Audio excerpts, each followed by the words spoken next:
Once upon a time, there was a prince who was looking for a perfect princess. The prince was strong, rich, handsome, and loving. He kept looking everywhere for his ideal princess. She was supposed to be financially independent, gullible, lonely, and have low self-esteem, preferably ready to give him everything he could possibly ask for. One day, a miracle happened. The prince found his princess. The princess found her prince. But they were not to live happily ever after. My name is Alex, and this is Poland Unveiled.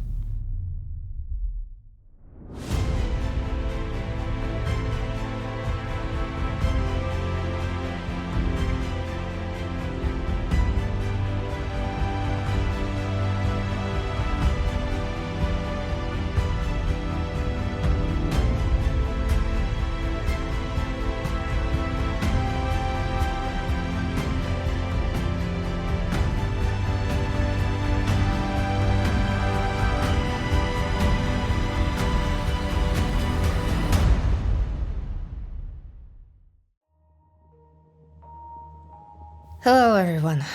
I know, I've been waiting for the part 3 of the Miłość series, and it's been months.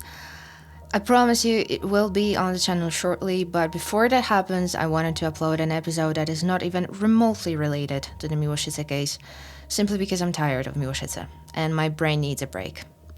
Don't get me wrong, it's an important story, it should never be forgotten, and I invested a lot of time and emotions in it, which is probably why I'm feeling quite burnt out about this particular case, but promise you, I will get back to it soon, and you'll get to hear the rest of the story. Today, however, I'm coming to you with a case that happened almost 20 years ago, but it actually feels like it was yesterday, at least to me.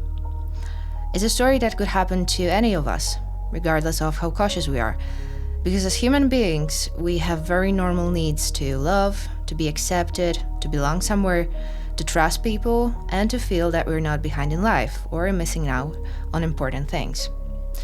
Unfortunately, you know as well as I do that there are also people in this world who would gladly be on the receiving end of our love, trust, and attention, but at the same time are either unwilling or unable to reciprocate, or, worst case scenario, are likely to abuse the love and trust we give them. It always ends badly, but there are a few levels of bad. Sometimes people leave relationships like this heartbroken, with trust issues, and in need of a few years of therapy. Others end up broke if they are stolen from. And some end up dead. It's a true crime podcast. You don't need me to tell you which level of bad we'll be dealing with here today. And even though you have probably heard about similar stories many times, I still want to tell it because there is so much evil in it that has to be condemned, and at the same time, so much good that shouldn't be forgotten. Let's start with the good part of the story. Edyta Wieczorek was born on the 22nd of November 1974 in Łowicz, in central Poland. In 2005, she lived in Ząbki, a little town right next to the capital city, considered to be a bedroom community for Warsaw, and worked as an accountant for an Austrian company. She was a smart, well-educated, financially independent, and hard-working young woman. She could easily afford a small apartment of her own and a car without any mortgage, without any loan, and without any partner. It's usually easier, financially wise, to make big purchases when you're in some sort of partnership, but Edyta didn't need that kind of help. It doesn't mean, however, that she didn't need a partner at all. It seemed that Edyta had everything: a good job, enough money to live comfortably, a supportive family, that is, her parents and sister, whom she could always visit in Łowicz. She had friends and colleagues who adored her, but, as her mom said, Edyta had always wanted to start a family of her own. She dreamed of having a loving husband and children, of having a true home, not just a flat she would return to after work. But time was passing, Edyta was soon to be 31, and she felt like she was falling behind in life. 2005 marked the beginning of widespread internet use in Poland. Two of the biggest news websites still operating today, Wirtualna Polska and Onet, were launched in 1995 and 1996, respectively. in 1996, it became possible to access the internet via phone at home for the first time. However, this service wasn't very popular because it remained quite expensive, even for the next several years. The first email service in Poland was created in 1999, just 6 years before this story takes place, and 2 years after Netflix was launched in the USA. From what I read, internet connectivity in Poland really surged in 2004, when the country's largest telecom provider introduced an affordable internet deal that was available outside of Warsaw because, no joke, the first usable internet connection outside of universities was only available for Warsaw residents. So to sum it up, since then we've seen the launch of online news services, then first email accounts, websites resembling Amazon and eBay called Allegro and Merlin, and then came something that at first didn't really seem that useful or important, but within the next decade turned out to be one of the most frequently used parts of the internet, besides social media.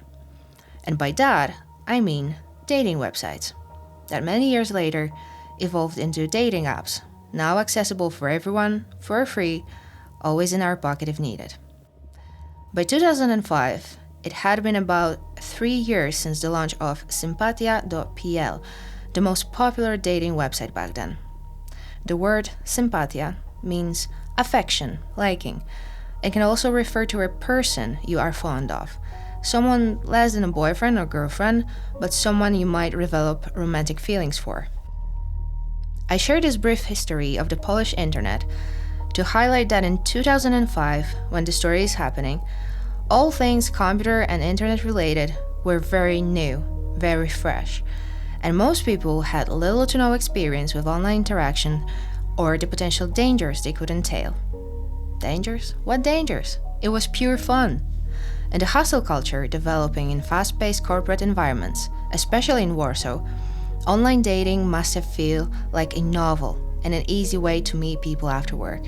Plus, it offered a chance to meet someone outside your usual circle. That's why Edyta didn't hesitate when her best friend Viola advised her to create an account on Sympatia.pl because Viola herself had found a boyfriend online. And this is where our story begins. After a few very mid conversations with some random guys met on the dating website, on August 19, 2005, Edyta received a message from a guy nicknamed Attila. He looked very handsome in his profile picture, shirtless, with visible muscles, wearing shorts, holding a large fish and smiling, probably very proud of his catch. His message read, "I'm a romantic guy looking for a bit of happiness in life. I live and work in Warsaw, college educated. I studied at the Physical Education Academy, and now I'm studying law. Interests, business and economics. I don't struggle with money. I'm dreaming of a cheerful and kind girl who values honesty and time spent together. If you want to know more about me, write back." Oh my God. Handsome, articulate, proactive, educated, with hobbies and money. He didn't mention wanting a pretty or athletic girl, but a kind and cheerful one, someone he wants to spend time with and values honesty. What a catch! Pun intended. Edyta had no idea that this message was carefully crafted for women like her. That the man she was about to reply to was a seasoned predator, a raider for lonely and insecure women. That he could be a skilled psychologist if he chose to use his skills for good causes. But he was far from that. After her first message and maybe her profile picture, he already knew who he was dealing with. A woman in her 30s, single, desperate for a relationship, loyal, devoted, with very low self-esteem about her looks.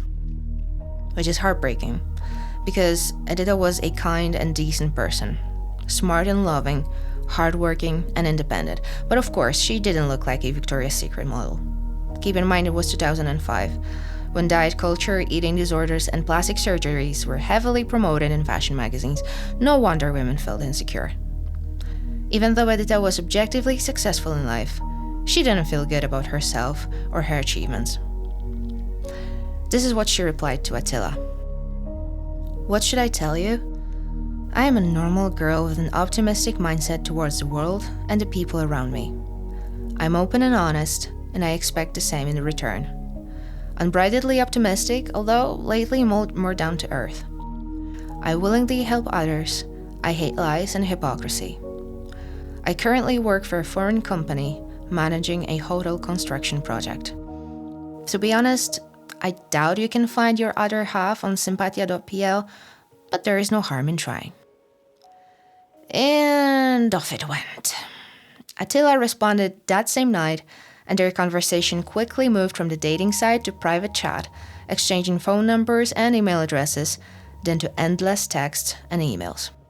His real name turned out to be Arek, short for Arkadiusz, and that his surname, Bareja, was derived from Stanisław Bareja, a famous Polish filmmaker. Arek claimed he was his grandson. That was bullshit, by the way, but Edyta didn't know that. She liked listening to him, or rather, reading what he had to say about himself, and trust me, he was a great storyteller. First of all, he was not just any man, but a true alpha male. Those muscles, they were made during his service in the United Nations peacekeeping units in Croatia. He also served in the Foreign Legion. He knew martial arts, obviously, and even was kind enough to teach them to kids at the Physical Education Academy. Having traveled extensively, he learned how to cook and loved Mediterranean cuisine. He knew a lot about wines, especially Italian wines, as his family, parents and sister, lived in Italy. Every visit there, he stocked his wine cellar. His father was a businessman, his mother a doctor. They had a German shepherd named Cody, who was with his parents, and Arek missed him terribly. Why didn't Arek live with his family in Italy? Because he was caring for his elderly, sick aunt, who owned an over 200 square meter apartment in Warsaw, where they lived together and which he was set to inherit. But even if that inheritance wasn't his future, that would be alright, because Arek was doing well financially, owning an IT company with his college friends, a company that installed and set up the internet in office buildings. He didn't want to get into details, but assured Edyta she need not worry about his finances. Regarding relationships, he said this wasn't his first. He was previously with a girl named Anna, which lasted a few years, but they broke up. He was devastated, so much so that he stayed in a monastery called Natsu to meditate and heal. Edyta had never heard of this monastery, which made sense since it didn't exist, but she was touched by how seriously he took his previous relationship. Arek confirmed that the breakup was very painful, but he had recovered and was ready to find the one, his princess, his happy ending. At 28, he was prepared to marry and start a family. The only issue was that he hadn't found the one yet. Edyta was so ready to be the one for Arek. He was so perfect, he wanted the same things, and what's most important, he wanted her. The love bombing protocol was activated, and for the first few weeks, Arek's only job was to make sure that Edyta considered him her dream come true, her Prince Charming, someone who always says exactly what she wants to hear. I was going through their conversations that I found in a book of Helena Kowalik, Miłość, zbrodnia, kara, meaning love, crime, and punishment. And guys, reading those conversations is like reading a romance novel written by a 17-year-old girl. I was thinking of citing some of them, but I didn't want it to seem like I'm mocking Edyta and Arek. I mean, especially Edyta, because about him I don't care. And at the same time, I could see why she fell in love head over heels in Arek, probably before they met in real life for the first time, which happened a little over a month after they started talking.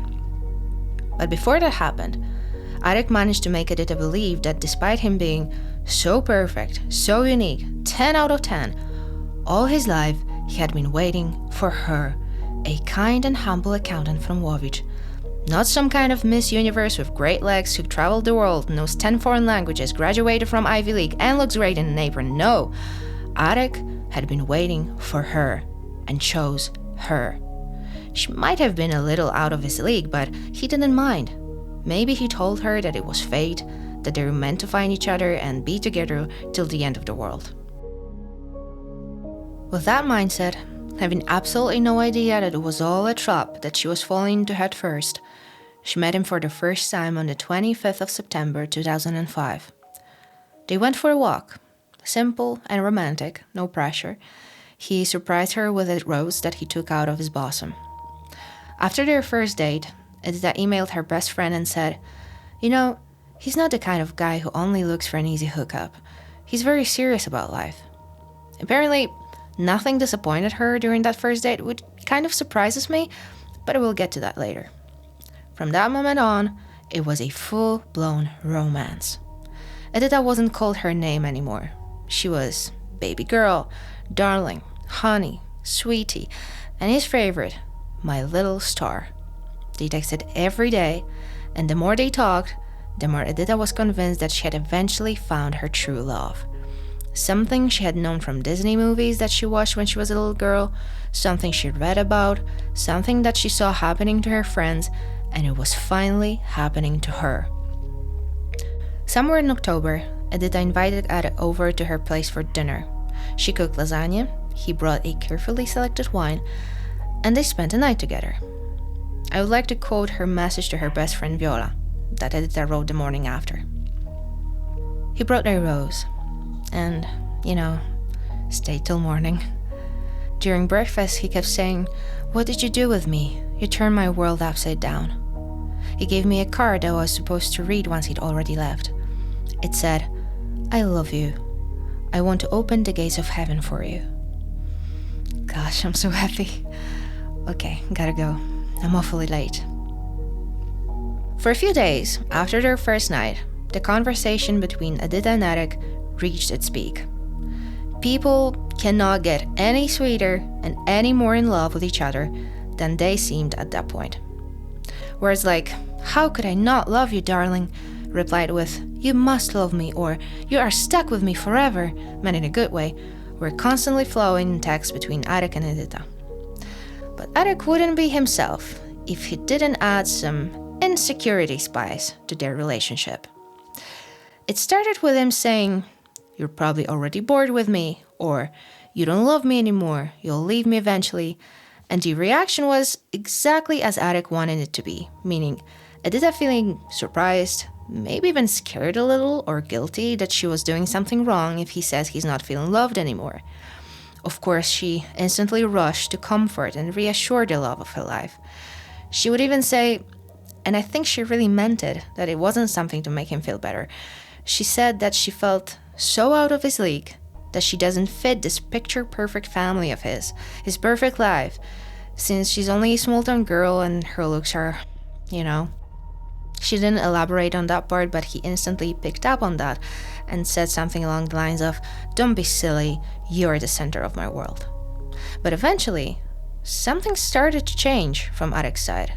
It was quite subtle, but since Edyta was like an antenna that was set to receive and recognize Arek's moods and emotions, she would very quickly started to feel even more insecure in this relationship. And this was because Arek started to physically withdraw. In 2025, having heard plenty of stories about internet scams like this one, we're all smart and know how this love bombing and then pulling away dynamic works. But back then, in 2005, it wasn't so popular yet. So how does that work? At first, the predator love bombs their prey, meaning they give it so much time and attention that it might even become too much to some people, but it is also flattering to the potential prey, usually someone who's insecure or has never received this kind of affection from anyone else. The relationship feels absolutely electric, one of a kind. The victim of love bombing feels chosen and unconditionally loved. Someone is obsessed with them, and it feels good. And then there's a shift. The predator's behavior changes. It might not be too drastic, but definitely visible. The texts don't come often anymore, meetings are far less frequent, and the victim of this manipulation starts to worry and overanalyze the entire situation, wondering if they did something wrong, because it used to be so great, and now it's gone. So how to get it back? And this is when the bending over backwards of the victim starts. To bring back this initial honeymoon phase, the victim of manipulation is willing to do everything for the person they love. And of course, the predator is mercifully accepting all those tokens of devotion, love, and loyalty from their victim. This is what feeds those monsters. This feeling of total control over someone's feelings, emotions, and behavior. What happened to Edyta is a textbook example of how this dynamic works. After the honeymoon phase, Arek started to pull away, and he knew damn well what he was doing. Suddenly, he wasn't replying to texts for hours, claiming his phone died. He'd use the same excuse to hang up mid-phone call. He didn't have time to meet Edyta, even for a short walk together, not to mention dinner or staying the night at her apartment. She even offered that he move in with her so that they could spend more time with each other, but he refused, claiming he had too much work and had to travel and meet clients too often. Edyta was utterly confused. She didn't know what was going on. She was constantly waiting for his emails or texts, assuring him often of her love for him, and she was ecstatic every time he got around to calling her or seeing her. When Edyta was emotionally almost at rock bottom, it was time to change the dynamic, and to change it big time. About 2 months after they met, Arek bent the knee and proposed. Edyta was in seventh heaven. Her dreams were coming true, she found her true love, and she was engaged. It wasn't in any way alarming to her that they got engaged so shortly after they met. Quite the opposite. In one of her messages to Arek, she said, "Even though we know each other so briefly, I'm sure about you." To which he replied, "I'm never gonna let you down. You rocked my world." Those weeks when Arek was distant got forgotten. The couple was on more or less good terms again and started dreaming about their home. Since Arek still wasn't the owner of his aunt's flat, they couldn't move in there once they got married, and Edyta's flat was considered too small for them two, plus potential children in the future, and the plan was to sell Edyta's place and find something more comfortable and spacious, because, Arek was used to a certain level of living. He was rich, his parents were rich, so his future home with Edyta should also be rich. When you're listening to this, you might be thinking that Edyta couldn't have possibly believed that it was all true. It was a promised fairy tale. Things like this don't happen in real life. But that girl was so much in love that she didn't doubt her fiancé even for a second. What about her friends and family then? They weren't in love. They must have seen what's going on. Well, the truth is that not necessarily. See, the thing is that Arek made sure that this whole spiel was kept a secret for as long as possible. At the beginning of their relationship, he specifically asked Edyta not to tell her family anything about him. Nothing about his work, his money, his looks. A huge red flag? He wasn't dumb. He knew it would seem suspicious without an explanation, so he came up with one and managed to be romantic at the same time, at least in Edyta's eyes. He said that he wants Edyta's family and friends to meet him in person and then have an opinion about him. He was afraid that they might get some wrong ideas about him based only on the descriptions given by Edyta.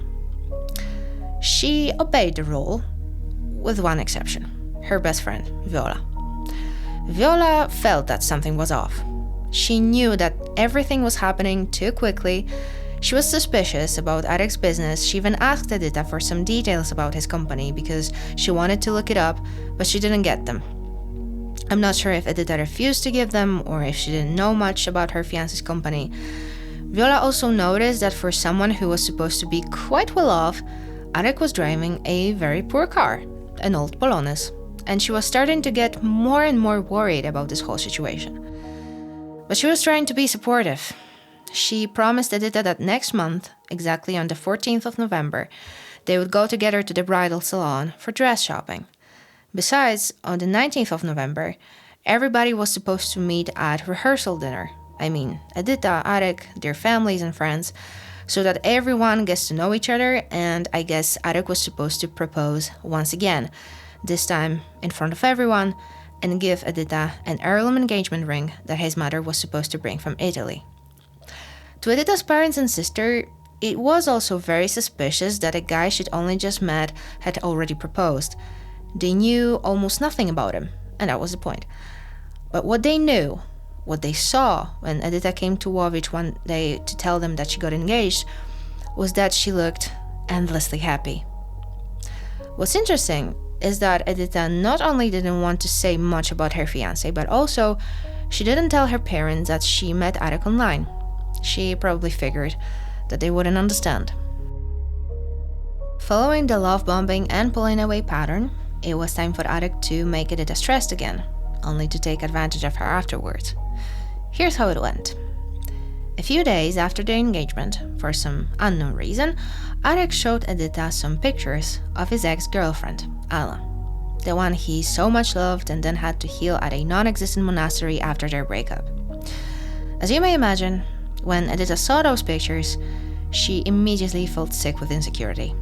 In her opinion, Anna was a beautiful woman, and Edyta thought she looked nothing like her.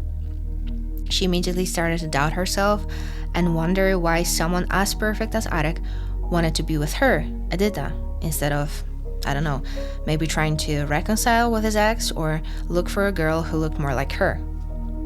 She honestly told Arek that she didn't understand why he showed her those pictures, that Anna was prettier than her, and that she was scared of being compared with Anna. To which Arek generously replied, "You are gonna be my wife." And this was probably one of the few, if not the only, sobering moments for Edyta in this relationship, because to that, Edyta said, "You know, I suspect that you're texting some other girls too." And you know what? He didn't deny. He only said, "Well, in that case, you should keep an eye on me and take good care of me."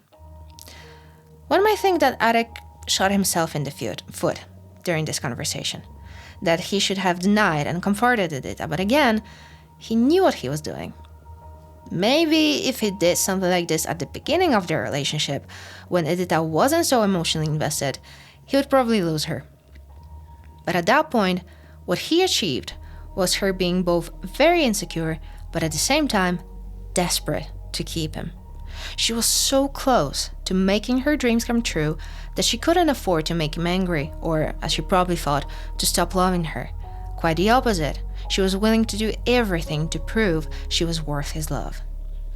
And that was the perfect moment for Arek to reveal the true intention behind this whole relationship. See, when choosing his victim, Arek wasn't looking for just any woman.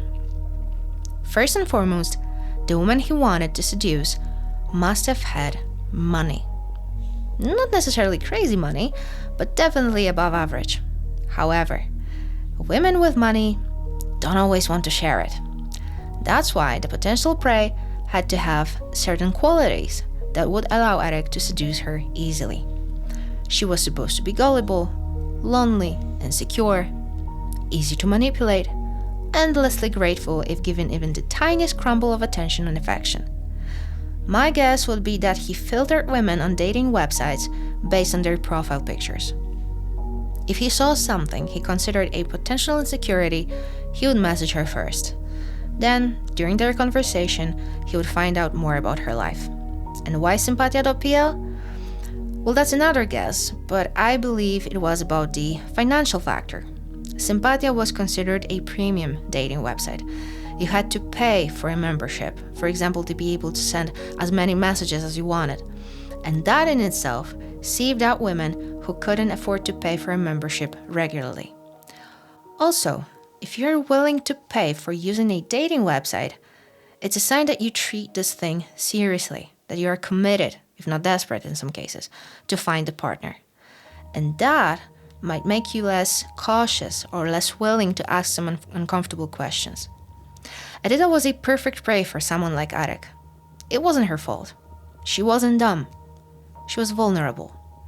If she met the right person, they would be grateful for having met her and for being loved by somebody like her.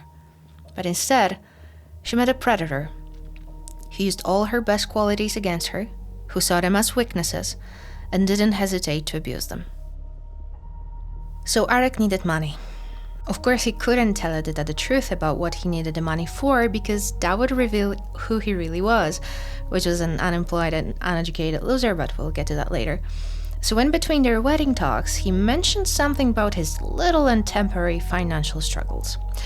At first, he didn't want to say much because he didn't want to worry his dearest soon-to-be wife, but after 5 minutes, he changed his mind and told Edyta what the problem was. Besides owning an IT company, Arek had a side hustle of buying computer equipment in Germany and selling it in Poland at a profit. That would make sense because in 2005, in Poland, this kind of equipment was still super expensive, whereas the Western countries, like Germany, were further ahead technologically and computers were probably much more popular there already, and therefore likely more affordable. So the thing was that Arek had already paid an advance of 78k zlotys for the computer equipment, and on the 9th of November, he was supposed to the Polish-German border, get the equipment, and pay the rest of the price for it, about 80k more, so the entire thing was supposed to be about 150-160k total. A huge transaction, and Arek claimed that the profit from it would allow them to buy their dream apartment, where they would live once they had gotten married. However, Arek, as ashamed as he was to admit it to his fiancée, didn't have the 80k to pay for the rest of the equipment. That's why he was so distant. That's why he didn't want to say what's wrong. It was bugging him. He felt like he had failed as a man and that he shouldn't have burdened Edyta with his financial problems. And yet he did. Of course, he didn't have to wait for a proper reaction. Edyta, being so in love and so worried about her man, immediately offered help. To put that into perspective for you, in 2005, for 80k, it was possible to buy a studio apartment in a decent neighborhood in Warsaw. Edyta didn't have that amount of money in her bank account, but hey, what are loans for? So even though she hated borrowing money, the very next day, she went to a bank and started the process of getting funds to cover the rest of the payment for the computer equipment. She had no debts, she was making good money in her Austrian company, so there shouldn't be a problem of getting the loan. At no point did Edyta feel that she was exploited, that there was something off with the situation. It was absolutely obvious to her that she had to help someone she loved, without question. After less than 3 months of meeting Arek, she had already felt almost like his wife. They were together, for good and for bad. She treated his problems as her own, and it was obvious to her that she was going to help the love of her life in such a difficult situation, especially since the profit from the transaction was supposed to be spent on building their future together. Arek was endlessly grateful and promised that he would not only give Edyta all her money back, but also that he was going to give it back with interest. Edyta didn't want to hear about it. She also didn't mind that the two of them didn't draw up a written contract concerning the loan that Edyta was about to give to Arek. After all, soon enough they're supposed to be bonded by a much more important contract, since during that time they agreed to set their wedding date for the 17th of December 2005, just a few days before Christmas. The process of gathering 80k turned out to be much harder for Edyta than she thought. Despite being in a good financial situation, 80k was a large sum, and it took a few banks and other institutions until she'd collected the entire sum. The whole process lasted a few weeks, and every day, Arek kept asking Edyta about the progress. When he felt it was too slow, he would make sure that Edyta felt how down he was about it, and he kept saying she was never gonna do this, that this deal with Germany was a mistake, that he would lose all the money he paid as an advance, and the more he kept talking like this, the more Edyta was determined to prove him wrong. Her future, her happiness with the man of her dreams were at stake, and Edyta promised herself to do everything in her power not to lose that. Her first move was to give him all of her savings, 18k. Then, the talks with a few different banks started, but that of course took a while because Edyta was asking for a large sum of money and was denied the loan a few times. In the meantime, there was the still constant roller coaster of emotions between her and Arek. One day he was telling her he was just about to book a wedding date in a town hall for them, then the next day he would barely speak to her. He would act disappointed when she reported to him that one of the banks still hadn't reached out to her with their decision on the loan, only to ask her 5 minutes later if she would go with him to the jeweler's the next day to get their wedding bands. It looked like a constant carrot and stick method, up and down, love bombing and pulling away. Edyta was, once again, bending over backwards to please her man, but it seemed that he was never satisfied. On the 19th of October 2005, when Edyta was still waiting for the decision from the bank, she got an email that made her heart sink. The email read as follows. Hi Edyta. I guess you don't know who I am. So let me introduce myself. I'm Anna. Wondering what I want from you? Well, as a kind and sensitive person, I want to help you. Yes, you understand correctly. Help you. I accidentally got my hands on your email address. I know you've been dating Arek for a while now, but trust me, there's no sense. We had been together for a long while, some time ago, and I'm positive he's going to come back to me. I just want to spare you the stress. Please let it go. I promise you, sweetheart, that I won't back down. Arek needs me right now. I'm the one who's gonna help him make his dreams and goals come true. I mean a certain deal here. That's a small price to pay for a happy life, isn't it?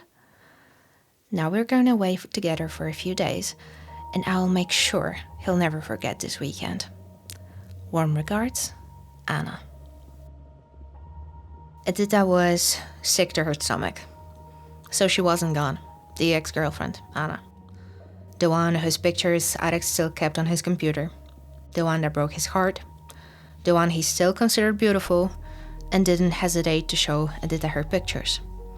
Edyta immediately confronted Arek about the email she got, but Arek was surprised. An email? From Anna? What are you talking about? No, of course we're not in contact. No, we're not seeing each other. You are gonna be my wife, and blah, blah, blah, blah, blah. Edyta felt that she had no choice but to believe him. She turned her anger at Anna, a woman who tried to ruin her relationship with Arek, a woman who apparently hadn't gotten over him and didn't understand that Arek was with Edyta now. Edyta literally couldn't sleep with stress. She confided in Viola, her best friend, and told her that Arek denied everything, that it didn't even seem that he was angry at his ex-girlfriend, and he also seemed blind to the fact that Anna was playing games with them. Viola, as supportive as she tried to be, was skeptical. She immediately thought that this email was a fake, that there was no Anna, that it was all Arek's alter ego trying to rush Edyta into getting the loans. But Edyta saw this situation differently. In her eyes, Anna was a rival whom she had to win at all costs. And to Arek, it was great, because this was exactly what it was about. Edyta, sick to her stomach but also motivated, managed to gather pretty much the entire sum needed to pay for the computer equipment within a couple of weeks. She got $35,000 as bank loans, $10,000 at work from the Workers' Mutual Assistance and Loan Fund, and the rest of the money she borrowed from her friends and family.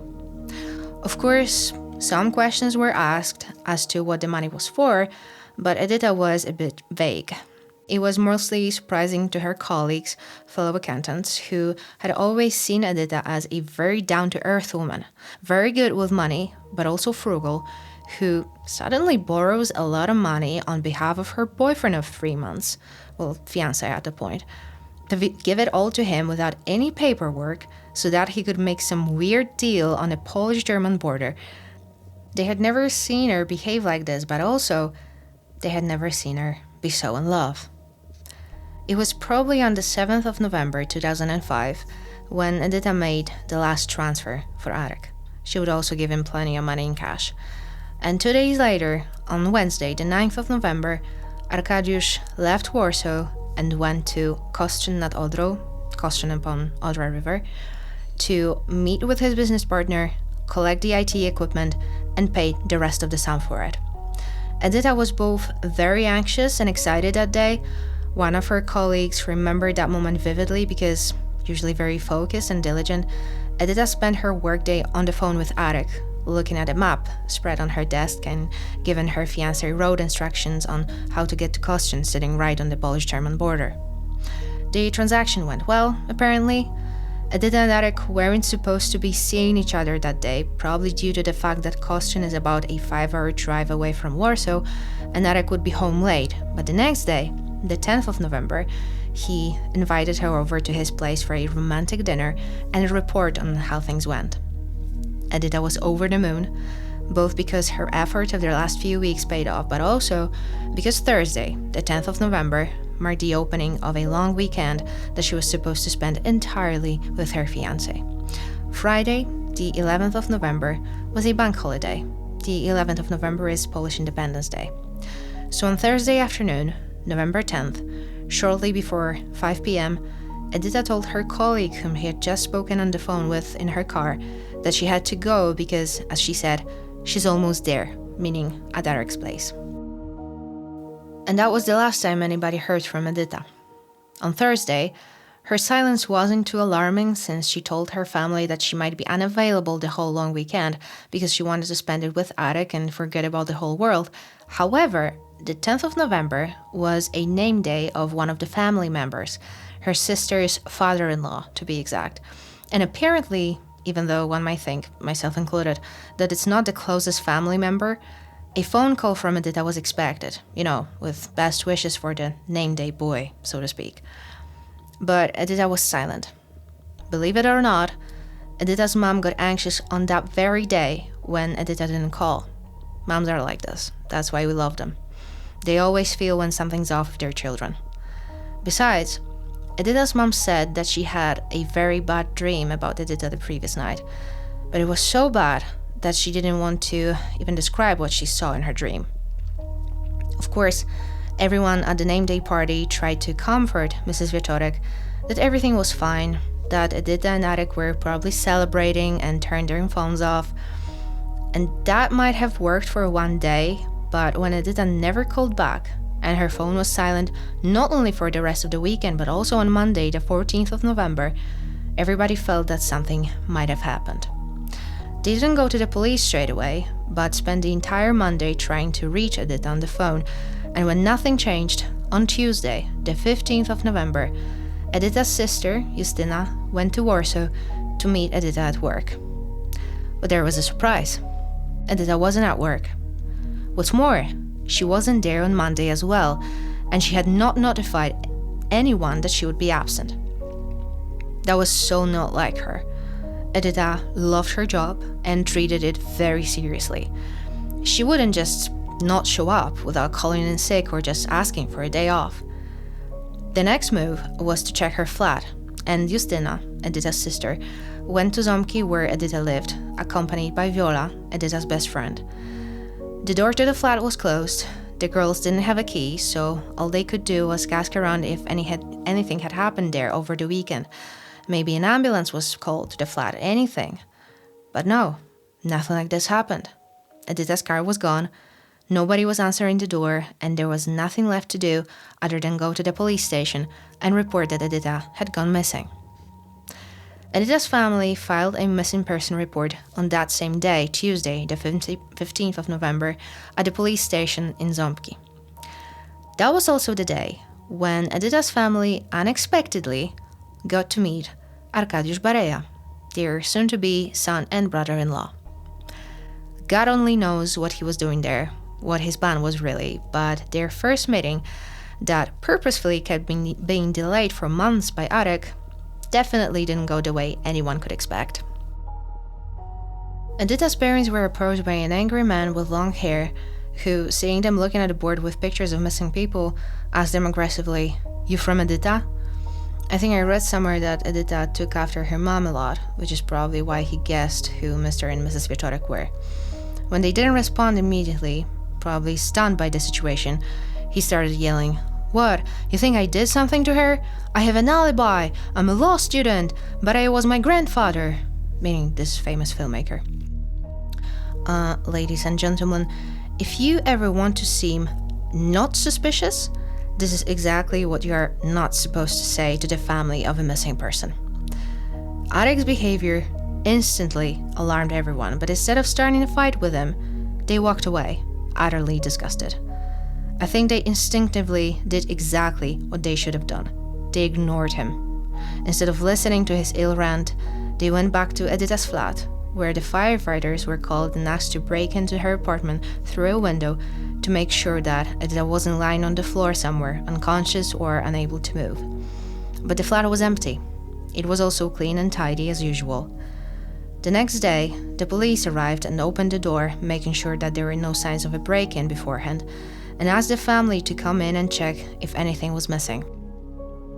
Justina discovered that not only were some valuables missing, like her sister's laptop and jewelry, but, as it turned out later, so was the deed of ownership of Edyta's flat and the paperwork of her car.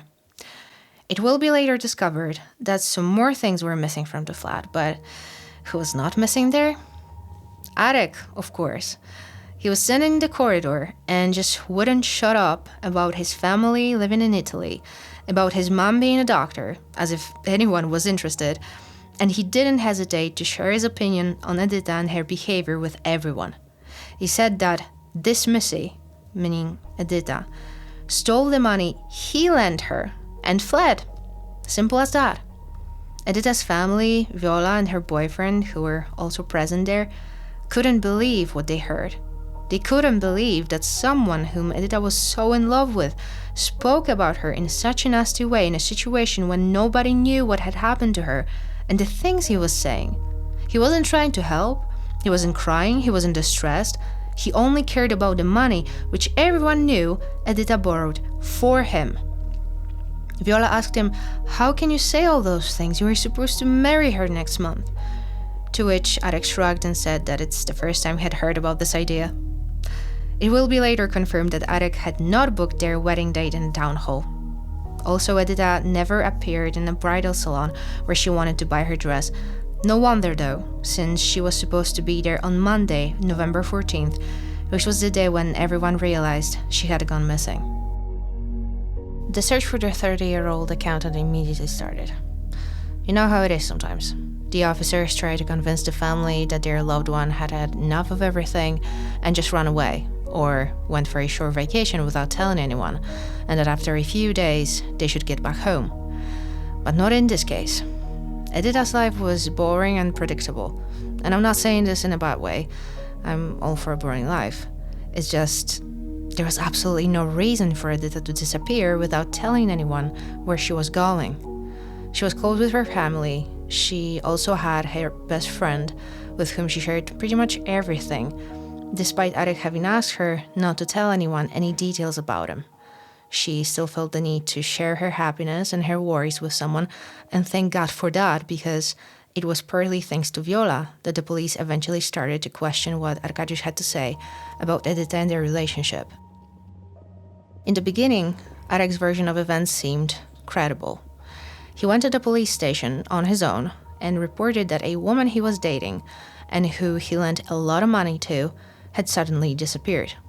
He produced a copy of a loan contract between him and Edyta, which clearly stated that she was borrowing 38,000 zlotys from Arek.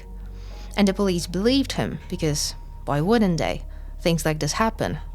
However, when Edyta's family had also reported her missing, but gave a completely different description of herself and her life, the police had two contradicting pictures of the same person. So they started digging to find out who was telling the truth.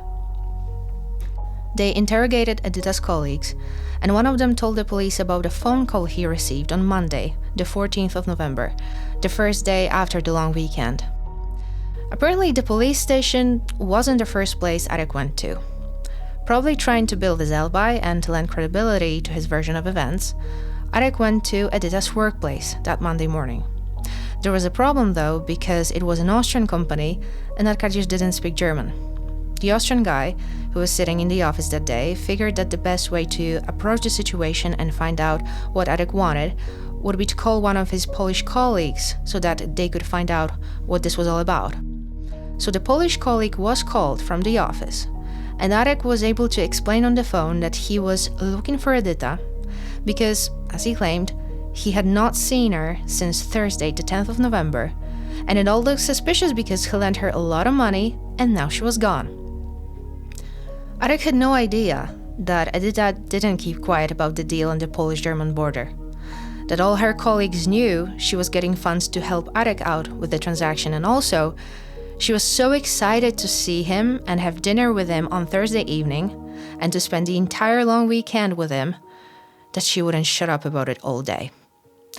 So the fact that Arek called and said he had not seen Edyta since the 10th of November sounded as if they had not spent the evening and night together as planned. Plus, the colleague knew straight away that Arek was lying about the money. Saying that this phone call was suspicious and weird would be an understatement.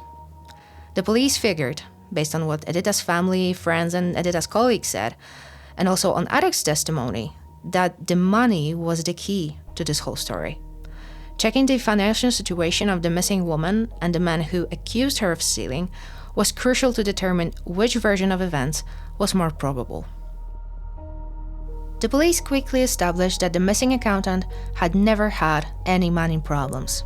She only had a history of one loan in her life, which was already paid off long ago, and besides that, Edyta had successfully supported herself all her adult life, since she got a job as an accountant in her company when she was still at a uni. She was such a good student, so hardworking and talented, that the company decided not to wait until her graduation and hired her in her early 20s. Ever since that moment, Edyta not only could afford to live comfortably without the need to get any loans, but also she was able to save money for the future.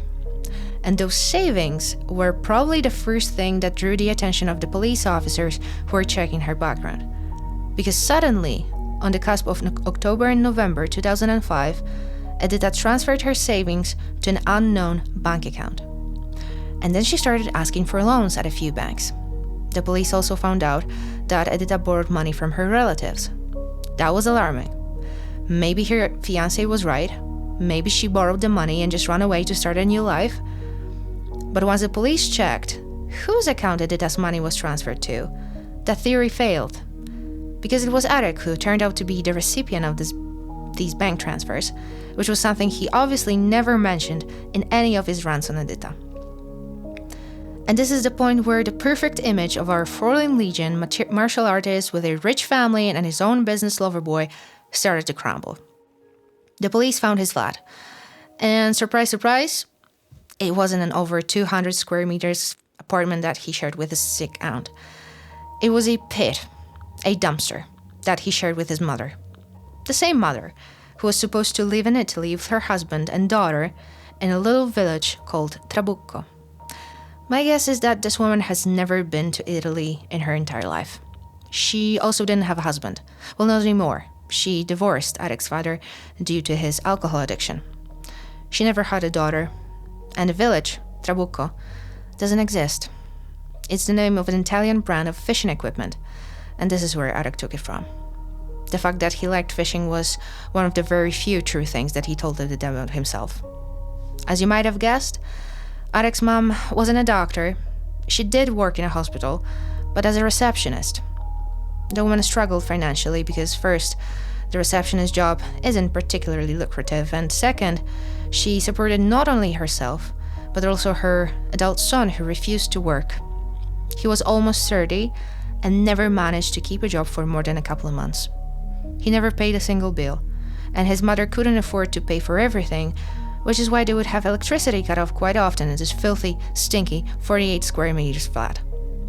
This place was so indebted that Arek and his mother were facing eviction since they hadn't paid rent literally for years.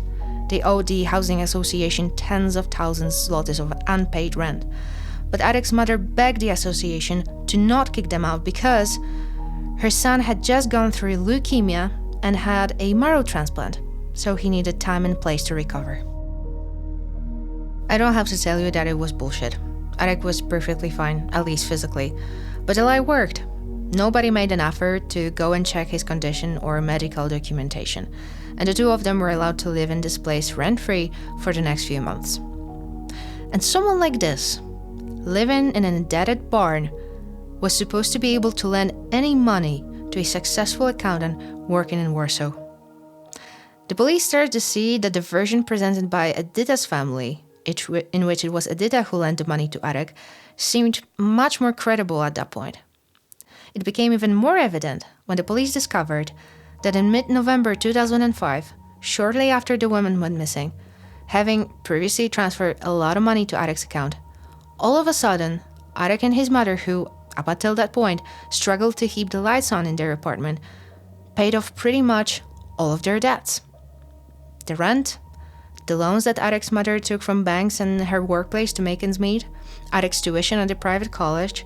They even managed to get a new car for Arek's mother, and Arek bought himself some better clothes that he bragged about during a weekend at his college, saying that he'd just become a CEO of a tech company and was also just about to take over one of his father's construction companies too.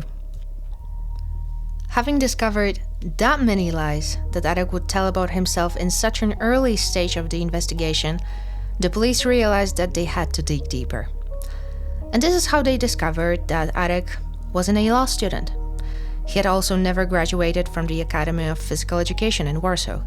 He went to a private college that his mother paid for, where he tried to study public administration, but he never graduated. He didn't know martial arts, had never been in the military. What's more, during his military assessment that every boy in our country has to go through when he's 18, Arek was deemed unfit for the military. I don't know for what reason, but in case of war, he would not be drafted. He wasn't a grandson of the famous filmmaker.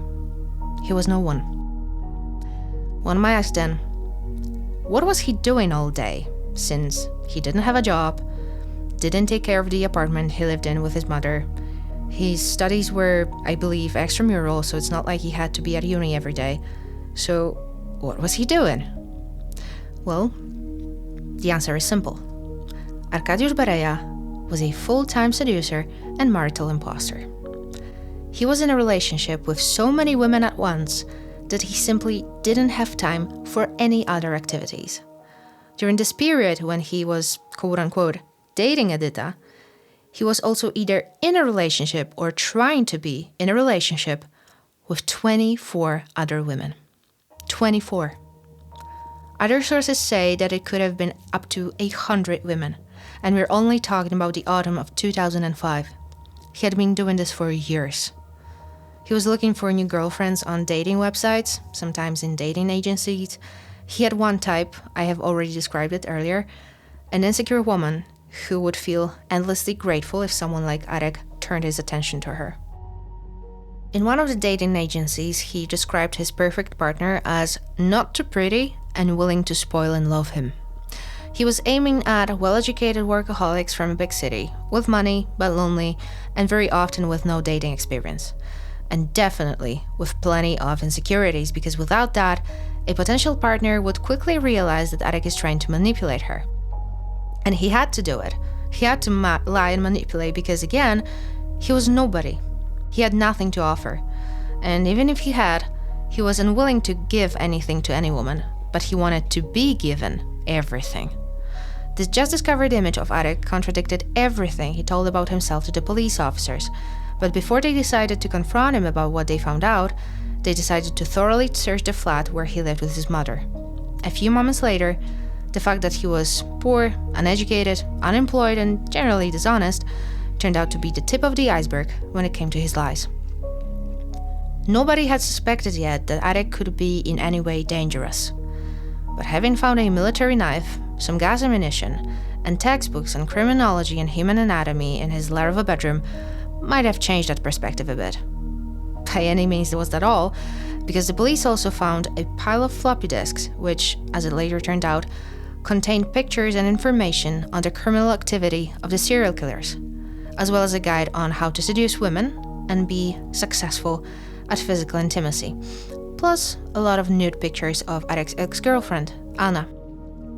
There were also about 7 credit cards from several different banks, probably indebted right to the limit. Last but not least, the police got interested in a white piece of paper lying somewhere in between pairs of shoes and pizza boxes, a piece of paper that turned out to be a lease contract on a studio apartment located on Antoni Magiera Street in Warsaw. That was more than enough to have Arek come over to the police station to ask him some questions. First of all, the police wanted to know the last time that Arek had seen Edyta. Arek told the police that it was Thursday, the 10th of November. That day they were supposed to have dinner at his mom's place. Side note, the police hadn't managed to go through couple's texts yet and had no idea that Edyta had been told that Arek's entire family had been living in Italy. So anyway, they were supposed to have dinner at his mother's place that day. But the whole plan collapsed because Arek's mother had not left the apartment for the night, as planned. And therefore, Arek and Edyta had to call off their intimate date. According to Arek, Edyta got really angry about the situation as she was really looking forward to that date. And they had a fight. Arek felt so bad about it that the next day, on Friday the 11th, he went to her place with flowers and wanted to apologize. But to his surprise, Edyta was not home. He left her a card asking her to call him back, but that never happened. On Monday, he reported her missing. And that was the first version of what happened. There will be many others.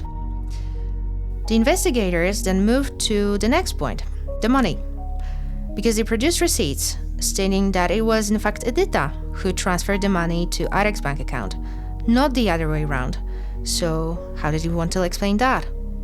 Plus, the police pointed out that she was in a much better financial situation than him, a broke, jobless loser who, according to his version, was supposed to lend to her, for God knows what reason, a sum of money that would probably suffice to pay off the better half of his debts. Of course, Arek had answers. The money that Edyta transferred to his account was, in fact, his savings, not hers. He gave her the money in cash. She put it in her bank account, then transferred it to him, and he immediately cashed it out and gave it back to her. Apparently, Edyta was cashing in and transferring money in a few different banks. What was the point? So, this is a bit complicated, but what he was saying would have made sense about 15 years earlier. In the early 90s, there was a huge scandal concerning a limited company called RB that created something that they called a banking oscillator. To be completely honest with you, I have no idea how this mechanism worked. I read about it many times, but it just doesn't make sense to me. Let's just say it was about the money flowing between the banks, and somehow you were supposed to make a profit off of it, of those transfers, going back and forth between different banks. And Arek said that Edyta not only understood this mechanism, but was great at it and told him that he would be rich if he gave her his savings so that she could make this mechanism work. The thing was that ever since that scandal, the banks created solutions to protect themselves from scams like this, so there was no way that this would work in 2005. And where did he get the savings from? Work, of course. It's not like he never worked at all. He managed to keep his last job as a courier for about 3 months, and that, according to him, allowed him to save about 40,000 zlotys. The police obviously knew this was bullshit, but it still didn't answer the questions of where Edyta was and if Arek had anything to do with her disappearance. The police was back at square one because, according to the suspect, the last time he saw her was the 10th of November. He also still insisted that it was his savings that she transferred to him, and the lies about his job, family, and education, he simply tried to impress ladies. That was not a crime, was it?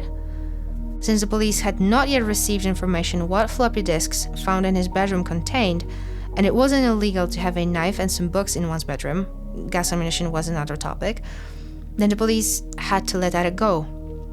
But they already knew that they had to keep an eye on him and keep digging in his life.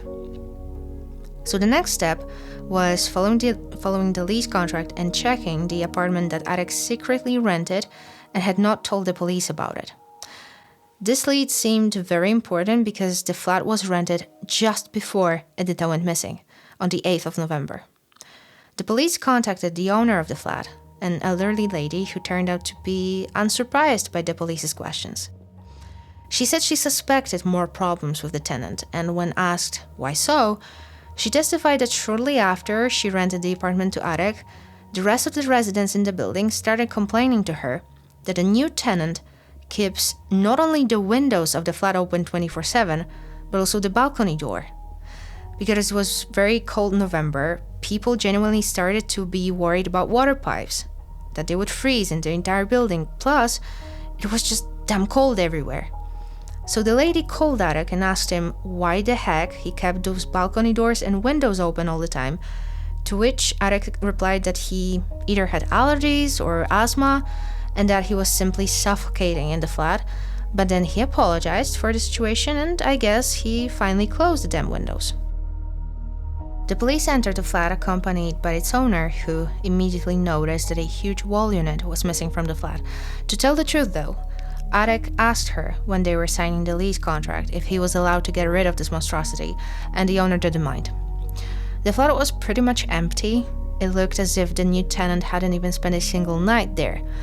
After a close search, however, 2 important pieces of evidence were found: a bottle of Chanel perfume and a bracelet, both of which were later identified by Viola as her gifts to Edyta.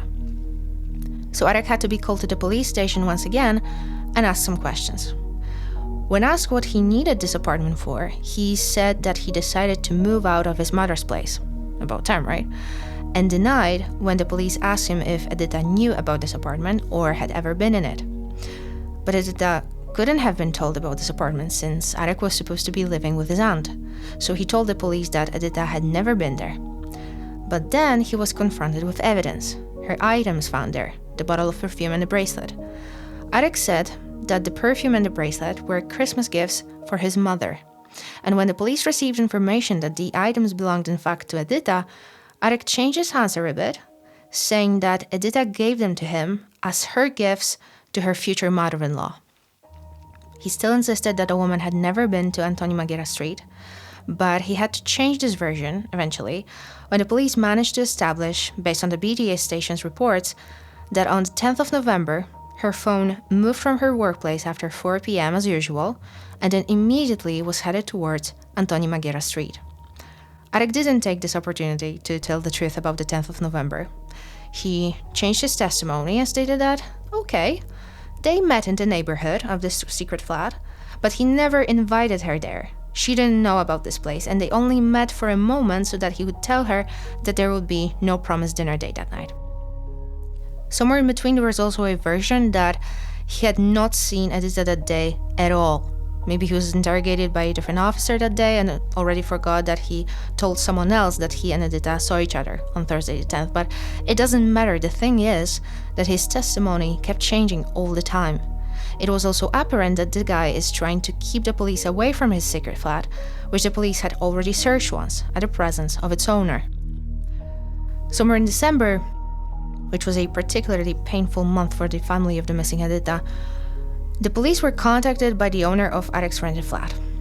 The woman had made a few discoveries in the flat, after which she immediately kicked Arek out and called the police.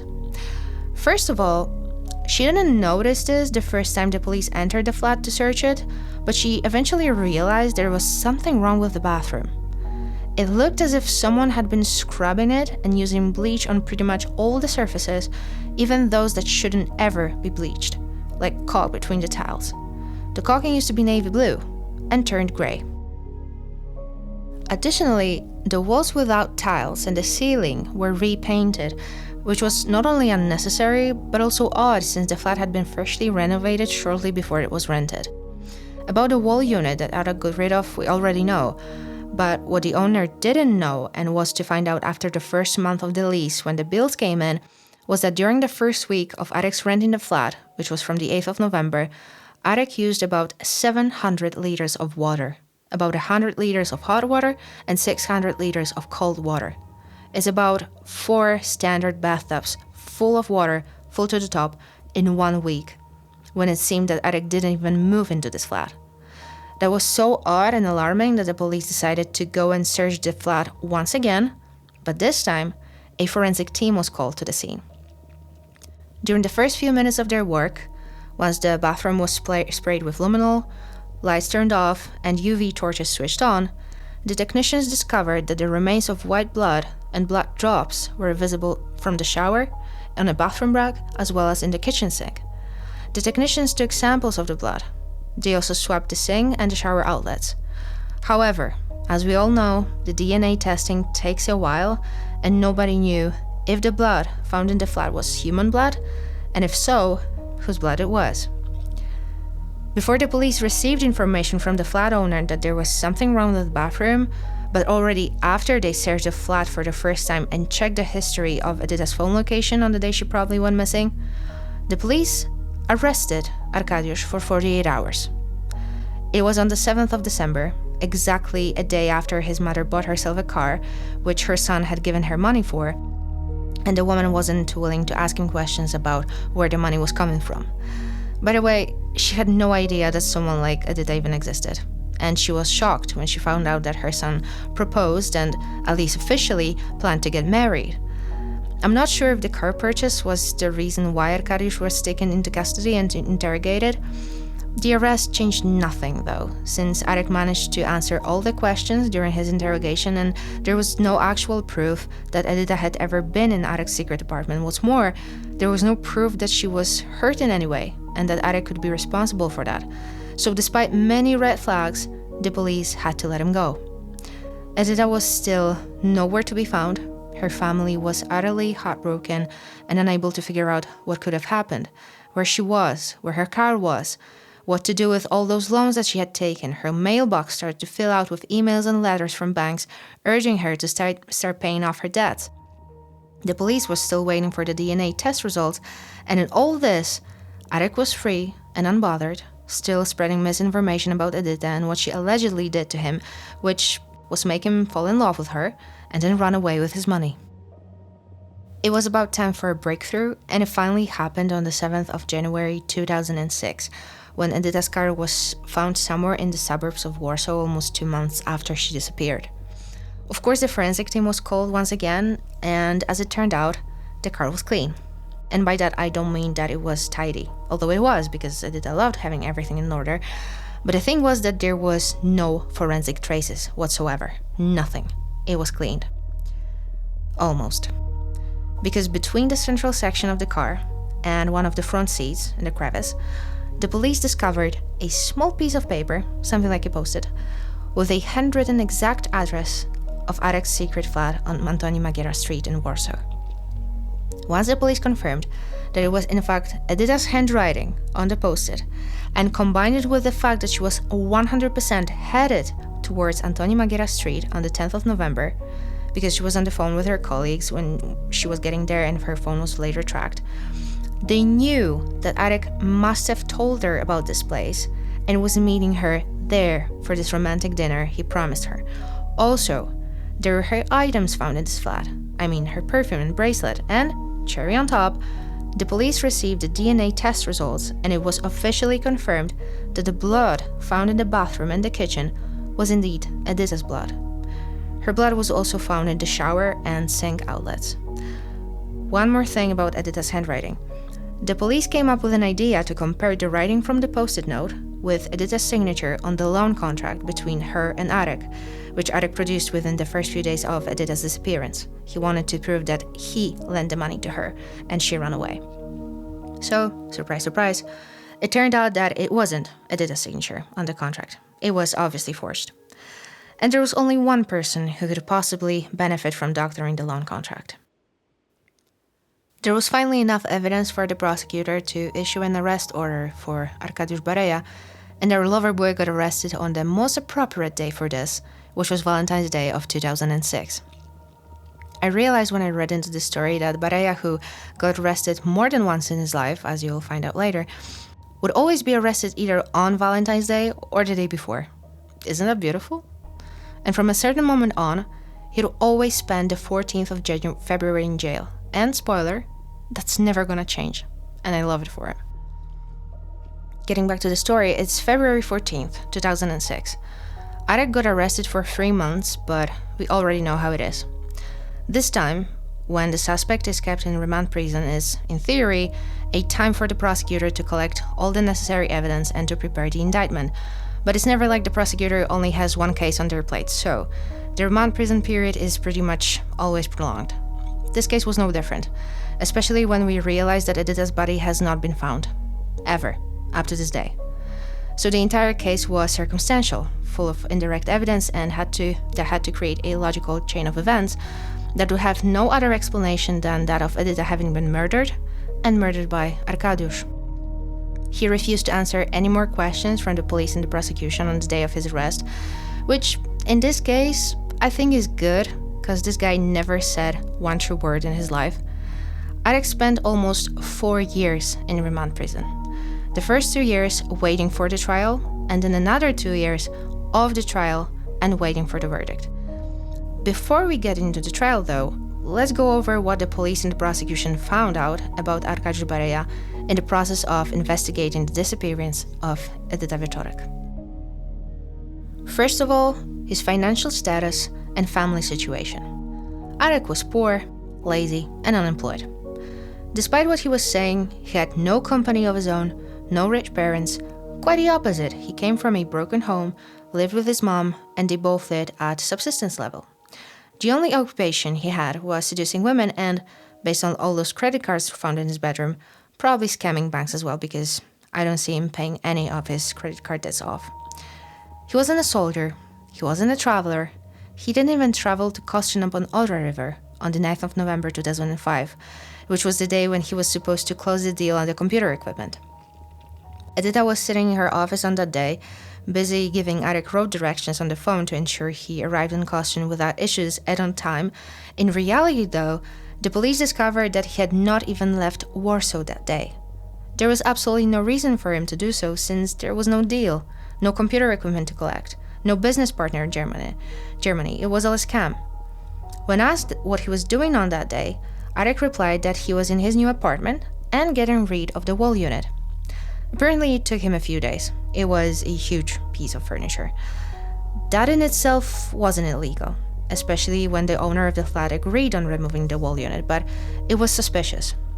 Just as suspicious were the contents of the floppy disks found in his bedroom. A guide how to seduce women and be great in bed, all those pictures and information on serial killers, plus the anatomy and criminalistic textbooks, and the nude pictures of his ex-girlfriend, Anna. To Anna we'll get back later because she's an important part of the story, but for now, I'd rather focus on Arek's relationships in general. We already know that Edyta wasn't the only woman he was in a relationship with, or trying to be in a relationship with. I'm happy to report, though, that many women he would hit on using the same message that he probably wrote once, was very proud of, and then copied and pasted it, that many women didn't fall for this scam. They immediately felt that something was wrong, that this guy was too good to be true. I guess that's some even laughed at his stories about his having been for Foreign Legion or his time in a monastery to meditate. By the way, it must have been such a weird concept for Polish people in 2005 to meditate, to heal, to move on, like 20 years ago in a post-communist country of hard-working Catholics. Never mind. Some girls, however, decided to meet Arek in person at some point, and most of the time, it was just a huge disappointment. That's why I said I was surprised that Edyta didn't seem to be disappointed in Arek having met him for the first time in person, because many women, who were later interrogated by the police or testified at the trial, said that Arek didn't look as good as they imagined, or as his profile picture on the dating website would suggest. One of the women said that she was immediately put off by the state of his hands. She said that his fingernails were filthy. And knowing Arek's living conditions, and I saw a few pictures of his bedroom, I believe that filthy fingernails were the least of his problems. He lived in a hellhole. I don't think he ever showered, shaved, washed his clothes, or changed them, really. He probably didn't have the money to buy new clothes. He only bought some after he robbed Edyta, so before that, his looks probably weren't too impressive. About that, wondering how it was with those muscles he was showing off in his profile picture. Nowhere in the sources did it say that there was any gym equipment in his bedroom. He probably didn't have a gym membership. He wouldn't have the money or time to regularly hit the gym. He also wasn't in the military, so he didn't train there because he was assessed as completely unfit. And in the pictures I saw of him from the trial, he looks tiny. He looks to me a bit like Roman Polanski, who, let's be honest, is not a huge manly man. Edyta's best friend, Viola, used a very apt, in my opinion, word to describe him. In one of the interviews she gave on Edyta's disappearance, she used the word obszczymur, which means literally a man who pisses at a wall, and it pertains to people who spend most of their days in the near proximity of a liquor store, scruffy, often drunk, smelling bad. And by saying all this, I'm not trying to humiliate Arek, although that too, but to show you the clash, the cognitive dissonance between the way Edyta saw Arek and the way the rest of the world saw him? Is it possible that she was so in love with him that she, an extremely neat and tiny person, didn't mind the state he was in? Or maybe he cared enough to change his shirt from time to time and to make sure he didn't smell too bad. I know that maybe it's not that important, but it was one of the things that have always bugged me in this case. Arek was supposed to be beautiful, almost like a Greek god, and the reality was completely different, and it's hard for me to believe that Edyta didn't see that. How is that possible? But regardless, I might be cruel to Arek, but I'm 100% sure that if he had a chance, he would hit back immediately. And I'm saying this for a reason. So there were a few possible endings to Arek's internet affairs. First, a woman would fall in love and have a relationship with him. That was the best outcome. Second, they would meet, she would get scared or disgusted and just never see him again. Or the other way around, he would ghost women if he saw that the relationship has no future, meaning his prey didn't want to believe his fairy tales or was in a good enough financial situation that he could benefit from, or had a baby. That would also scare him off. And finally, there was option number 3, rejection. Oh, that Arek couldn't handle. Usually sweet and loving, especially when he wanted to convince his future victim that he was the best thing that ever happened in her life, Arek would turn into a cold, heartless, average man who got rejected by someone who, in his opinion, didn't have the right to reject him. And that was a case of a 21-year-old med school student who started to realize that Arek was lying when she checked that the famous filmmaker that Arek claimed to be the grandson of didn't have any grandson. She met Arek a few times and noticed that he would always wear the same black shirt that was never washed. She, too, noticed the filthy fingernails. And after a few meetings, she decided to cut herself off from him. But that wasn't easy because the med school student had rich parents, and Arek was desperate to try and seduce her, probably thinking he could get some money, if not from her, then maybe from her parents. She didn't give him a chance. A nail to their relationship's coffin turned out to be the situation when the girl didn't invite him as her +1 to a university mixer, and he found out. So for the first time, I got to see a message where Arkadiusz wasn't sickly sweet to a woman, and I wish Edyta had a chance to read it too, to see his true face. So the message he wrote to the med school student went more or less like this. A pretty girl never has a problem with finding a +1 for the party, whereas a roach always has to ask for it. You're saying you didn't want to go with me? You were begging for it. All those phone calls, texts, I had so much fun. To me, a girl must have a beautiful face and a great body, just like my current girlfriend, my princess, Anna. A girl can't look like a dwarfed Eskimo with a square face. You think you're pretty? Huh, you have such an ordinary, almost manly face and short, thick legs. You have no waist, and where the waist is supposed to be, you have some disgusting rolls. Blah. If you have a mirror at home, you had to be really stupid to have believed all those compliments I was giving you. Do you really think I would take you to Ely to meet my parents? Please, that would be such an embarrassment. End of message. So, here it is. The true face of Arkadiusz Bereja. Especially those words, you had to be really stupid to have believed all those compliments I was giving you. Like, wow. The med school student testified in court a few years later, and Helena Kowalik, the author of the book Miłość, Zbrodnia, who attended all the hearings in court and saw this girl, described her as beautiful, fit, and with a face of a Barbie doll, a doctor. So she was exactly the kind of woman Arek would never ever have. When he realized that, when she rejected him, he couldn't take it. So he resorted to humiliating the only value a woman could possibly have in his opinion, her beauty, or lack of thereof. He thought he would hurt her the most if he told her she was ugly and stupid. She was neither of those things, and she knew it, so she managed to escape. Unfortunately, Edyta wasn't so lucky. However, lucky could be one of the words we could use to describe Arek's ex-wife. Yes, you heard me. this guy was married once, from 1999 to 2001. Of course, neither Edyta nor the rest of the women he was contacting knew about this, but it's an important, although short, chapter of his miserable story. So the wife, as I'm gonna call her to avoid her real name, met him when he worked in a fishing equipment store. He seemed very kind, warm, and well-spoken, slightly older than her, and apparently expecting a somewhat traditional kind of relationship where a woman is supposed to be a mixture of a partner and a mother who takes care of all his emotional needs, as if he knew that he kind of sparked maternal instincts in women. The wife was very young when she met Arek, probably still a teenager because it was said in one of the sources that she was still going to school at the time.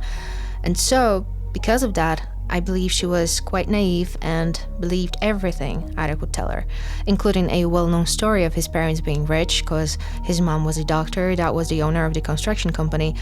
But in reality, his parents were already divorced at the time.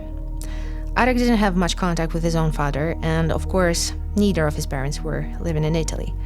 It didn't stop Arek from telling his bride that once they got married, they wouldn't have to be worried about the money because his parents would help them out with everything.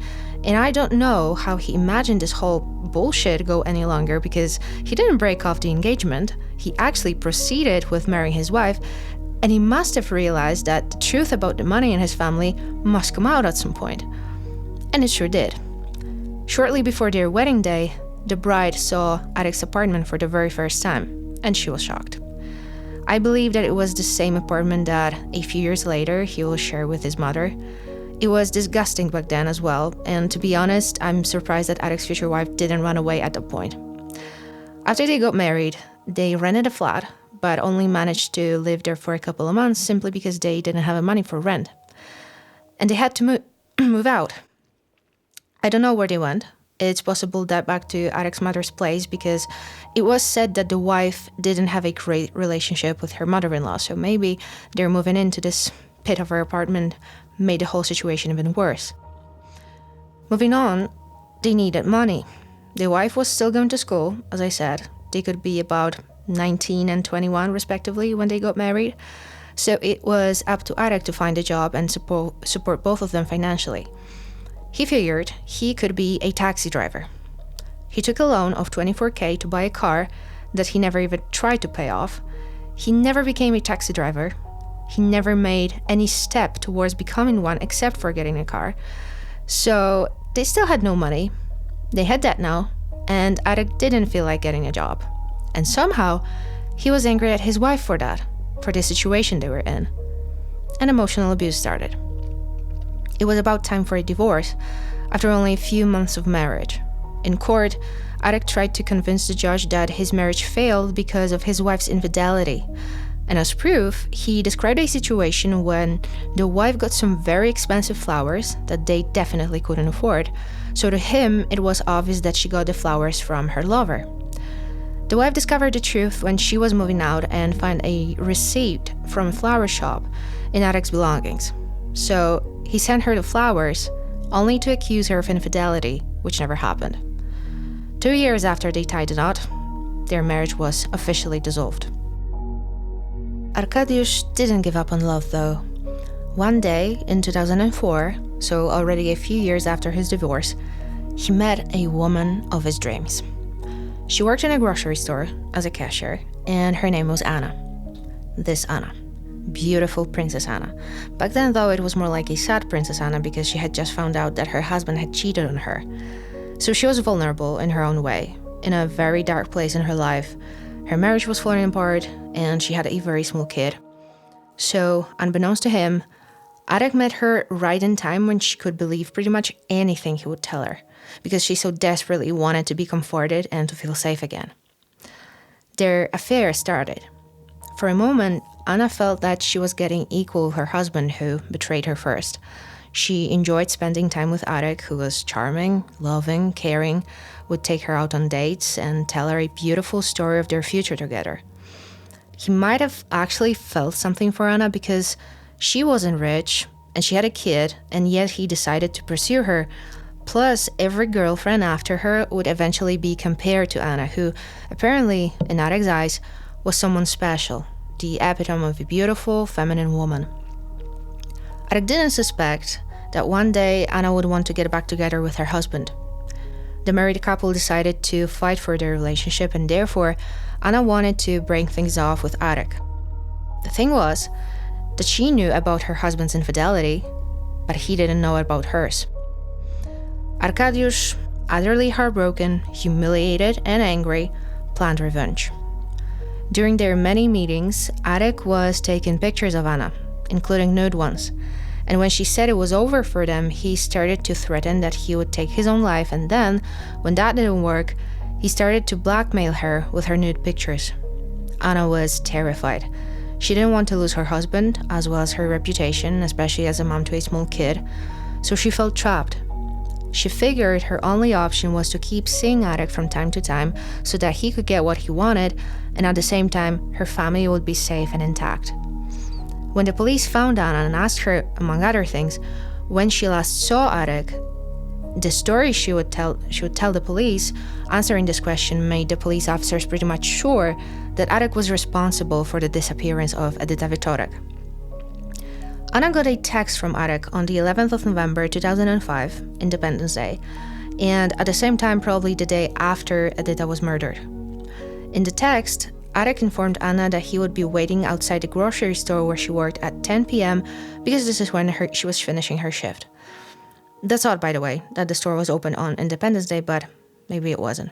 Maybe Anna worked somewhere in the back of the store, helping with deliveries. I don't know. So after 10 p.m. on the 11th of November, Anna walked out of the store and saw a car in the parking lot that she didn't recognize. The car looked pretty much brand new. It was of a nice German brand. When she approached it, it turned out that Arek was sitting inside and he invited her in. They agreed to go on for something like a date to a fast food restaurant and talk on the way. Anna noticed that the car was super tidy inside and was wondering what happened with Arek's previous car, an old Polonez, which was always trashed and smelly. When she asked him that, he told her that he got the new car from one of his debtors as a form of payment. Anna already knew Arek a bit. She probably felt that Arek wasn't telling the truth, and she felt even weirder when she noticed that Arek visibly struggled with driving this new car, which apparently he wasn't used to. She also noticed a nice, kind of girly umbrella on the back seat, and when Arek saw her looking at that umbrella, he immediately offered that she could take it, but Anna refused. During that quote-unquote date, Arek, as usual, as if not remembering that he was constantly blackmailing Anna, tried to convince her to leave her husband so that they could be together again. He still hoped for a happy ending. The next time they met, it was about 3 days later. They went to a park, and this time, Arek came with his old car. When they sat in a coffee shop, Arek unzipped his jacket and showed Anna 2 thick rolls of banknotes hidden in his bosom, and said that he got the money from his father. He asked Anna if she could take one of the rolls and just keep it for him, but again, she refused. She seriously didn't want to have anything to do with this man and his money, but he didn't want to accept that. He kept talking about their still possible future together, about the money he would have, and that they wouldn't need to hide in hotel rooms anymore because he had rented a place for them. He said he would love to take Anna there right away, but unfortunately, this had to wait because the apartment smelled like a corpse, and he had to get rid of the smell first. I don't have to tell you what this last sentence made the police officers feel like. They knew that Arek wasn't lying this time, that he had actually rented an apartment in which they found the traces of Edyta's blood, an apartment about which they knew that Arek kept all windows open for about 2 weeks in November, an apartment that was scrubbed, bleached, repainted, and had furniture missing. They knew this apartment. The corpse smell in this particular situation definitely didn't sound like a joke. There were 2 last things that the police had to ask Anna about: the email she sent to Edyta on October 19th, and the car that Arek drove on November 11th when they met. So about the email, Anna didn't send it. She admitted that she's computer illiterate and she'd never sent a single email in her entire life. It was 2005, so yes, it was possible. Just as the police suspected, it was Arek who sent the email, trying to manipulate Edyta into borrowing more and more money for him, which he later confirmed, without shame. About that, Arek had a thing for doctoring documents and similar. First, it was this loan contract between him and Edyta, then the email that was supposed to be from Anna. Later, the police would also discover a draft of a letter on his computer, supposedly written by Edyta, in which she was breaking up with Arek, and another draft of the sale contract in which Edyta sold her car to Arek in the beginning of November. But he deleted both the breakup letter and the selling contract from his computer for some reason. The other thing that the police asked Anna about was a car from November 11th. So the police showed Anna pictures of Edyta's car, which was found at the beginning of January on the outskirts of Warsaw, and bingo, Anna recognized it as the car that Arek came with that night to pick her up from work. So that's why it was super clean, almost new, and had a girly umbrella on the back seat. It all made sense. It all added up.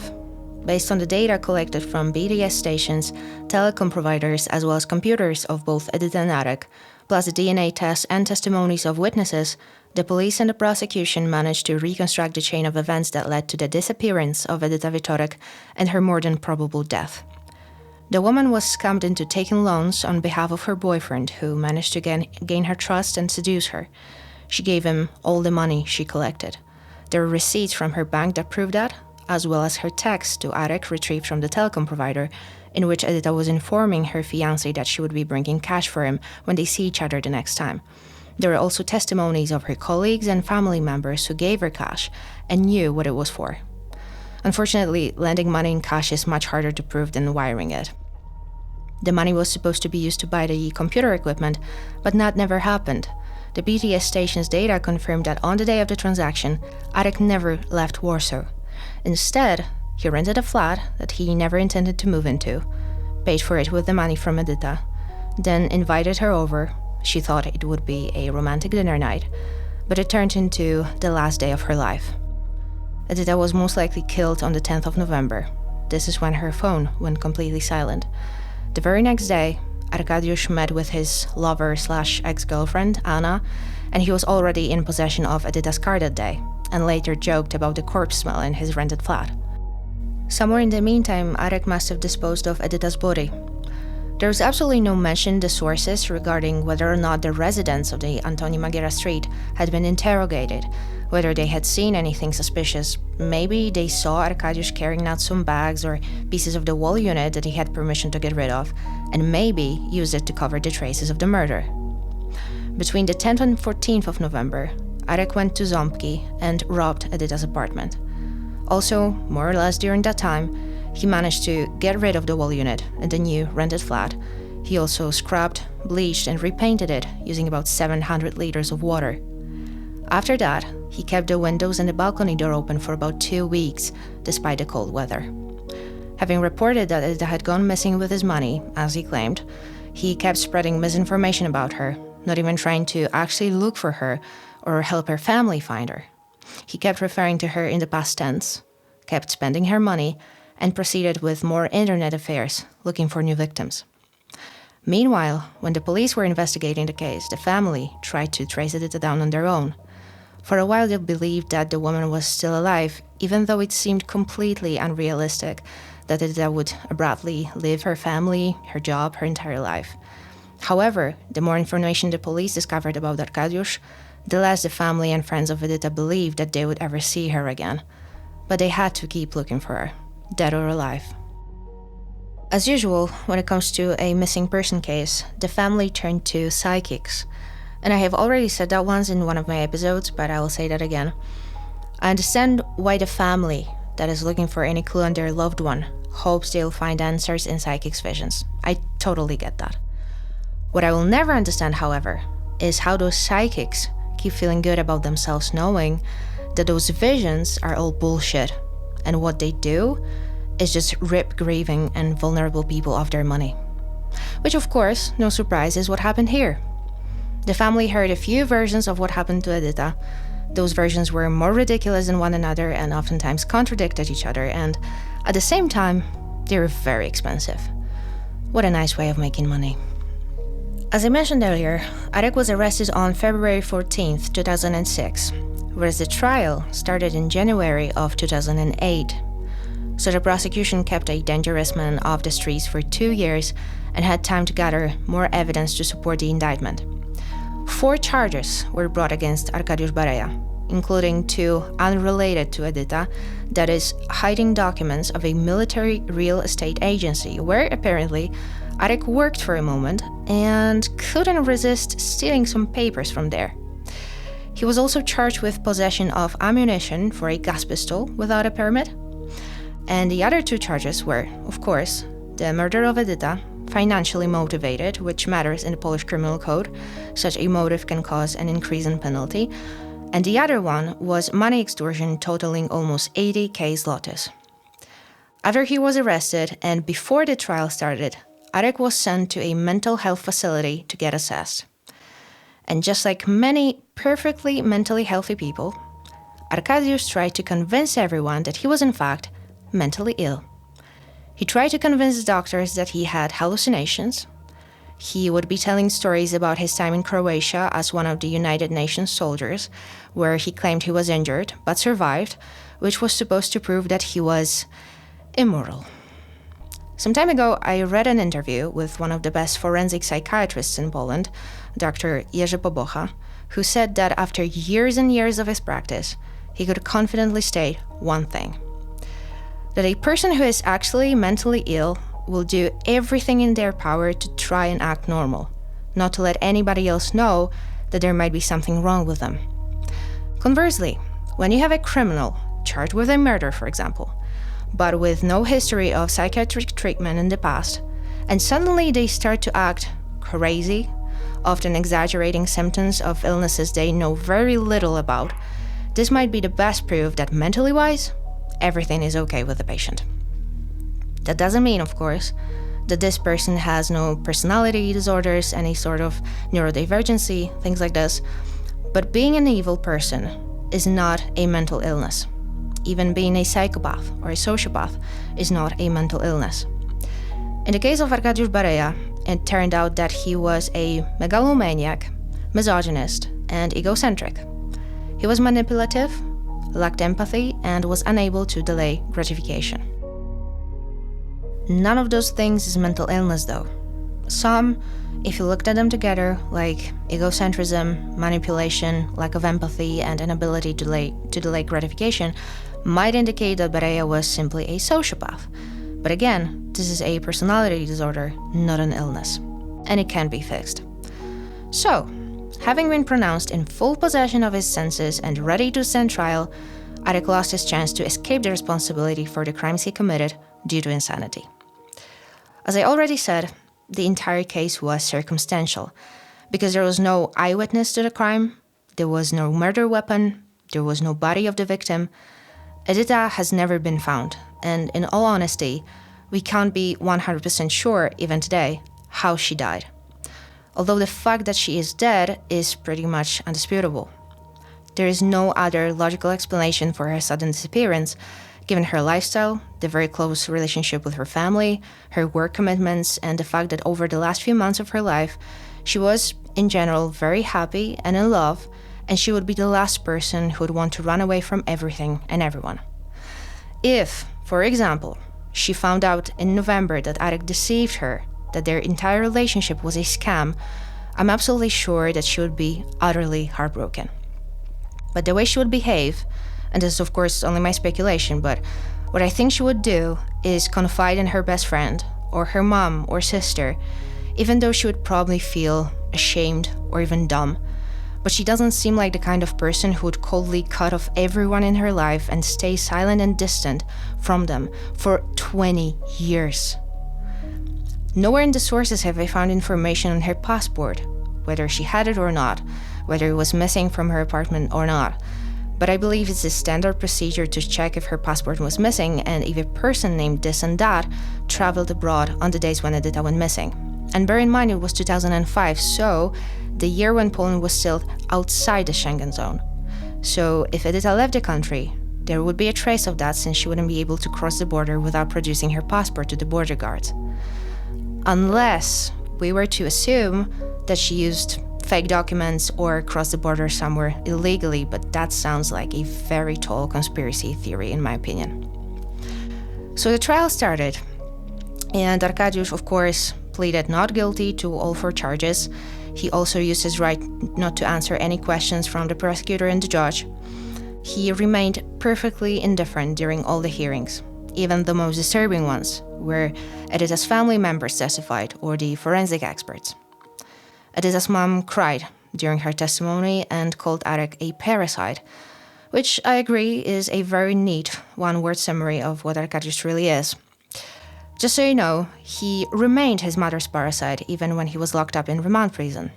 He would send her letters demanding money and extra food, and bragging about what great friends he had made behind bars and how those friendships would help him once he was out of prison. What's interesting, though, is that his mother would visit him in prison, but she wouldn't go to the courtroom to support her son. Nobody there was there for him, except for his lawyer, who, by the way, I don't know if he was appointed by the judge or paid for by Arek, the latter I doubt, but I have to admit, the lawyer was very good. He fought very hard for his client, which at times was mildly infuriating, but at the same time it was his job. And he did it well, on which I'll elaborate in a moment. For now, however, I want to tell you about one interesting testimony of a woman who initially wasn't on the witness list simply because the police and the prosecution didn't know she existed, but she found out about the trial from the news, and the more she heard about the case and the defendant, the more it was getting to her. She knew this man. As it turned out, they met a few times in the autumn of 2005, which is exactly when Arek started seeing Edyta. The witness also had an account on sympatia.pl. She was quickly targeted by Arek, who, as we know, was looking for lonely and vulnerable women. The witness was in the middle of her divorce and was looking for a friend. When they met with Arek, she confided with him that she was having issues with her husband because, despite the divorce proceedings, he wouldn't leave their apartment and refused to participate in the court hearings and meetings. So she was stuck and didn't know what to do. Arek, trying to be helpful to his new friend, told her that it shouldn't be too complicated to get rid of her husband. He said it would be easy to find some Russians, his words, willing to eliminate a man and get rid of his body, and that it shouldn't cost a lot. The body could be, for example, chopped up and discarded in a river canal or dissolved in acid. The woman took it as a joke and replied she would think about it. Of course, she didn't hurt her husband. She also didn't continue her relationship with Arek, which in this case turned out to be quite easy because Arek found out that the witness was a mom to a small child, which effectively put him off from her. And thank God. She didn't want to have anything to do with Arek ever again, but when she heard the news about the trial and recognized the defendant, she immediately went to the police and told them about her meeting with Arek in the autumn of 2005. That joke of his, combined with the joke about this corpse-smelling flat that he told Anna, sounded that serious in the light of all the evidence the prosecution managed to gather in this case. And even though the body of Edyta or the murder weapon had not been found, it seemed that the prosecution had still a very strong case against Arkadiusz Bareja. However, when the verdict was announced on the 29th of November 2010, which is almost 3 years after the trial started, it turned out that the court thought otherwise, because Arek was acquitted, at least when it comes to the murder charge. He was convicted of stealing documents and money extortion and received a 5-year prison sentence. However, the court ruled that there was not enough evidence to prove that Edyta Wieczorek was in fact dead, and therefore Arkadiusz could not be convicted of that. What's more, the court stated that Arek stole less than 30,000 from Edyta, because only that sum was proven by bank statements to have been transferred from her account to his. Even though witnesses' testimonies and texts between Edyta and Arek proved that she gave him much more in cash. Since Arek was only sentenced to 5 years in prison and was arrested in February of 2006, his prison time ended in February of 2011, 2.5 months after the verdict in his trial was announced. It must have been traumatizing for Edyta's family. this verdict felt pretty much like another crime committed against his family. They were in complete disbelief. They felt defeated. I know I wouldn't believe in the justice system anymore if this happened to my family, and I would probably give up at that point. But thankfully, a murder is an offense prosecuted by the public prosecutor, who, in this case, demanded life imprisonment for the defendant. And since she, because it was a female prosecutor, since she didn't get that, it was her duty to appeal on behalf of the society and the family of the victim. What's interesting is that the lawyer of Arkadiusz Bareja demanded acquittal on all 4 charges brought against his client. So he also had to appeal the case, stating that the 5-year imprisonment was not a fair verdict. The lawyer, as it was his job, tried to diminish the weight of the entire evidence material gathered by the prosecution.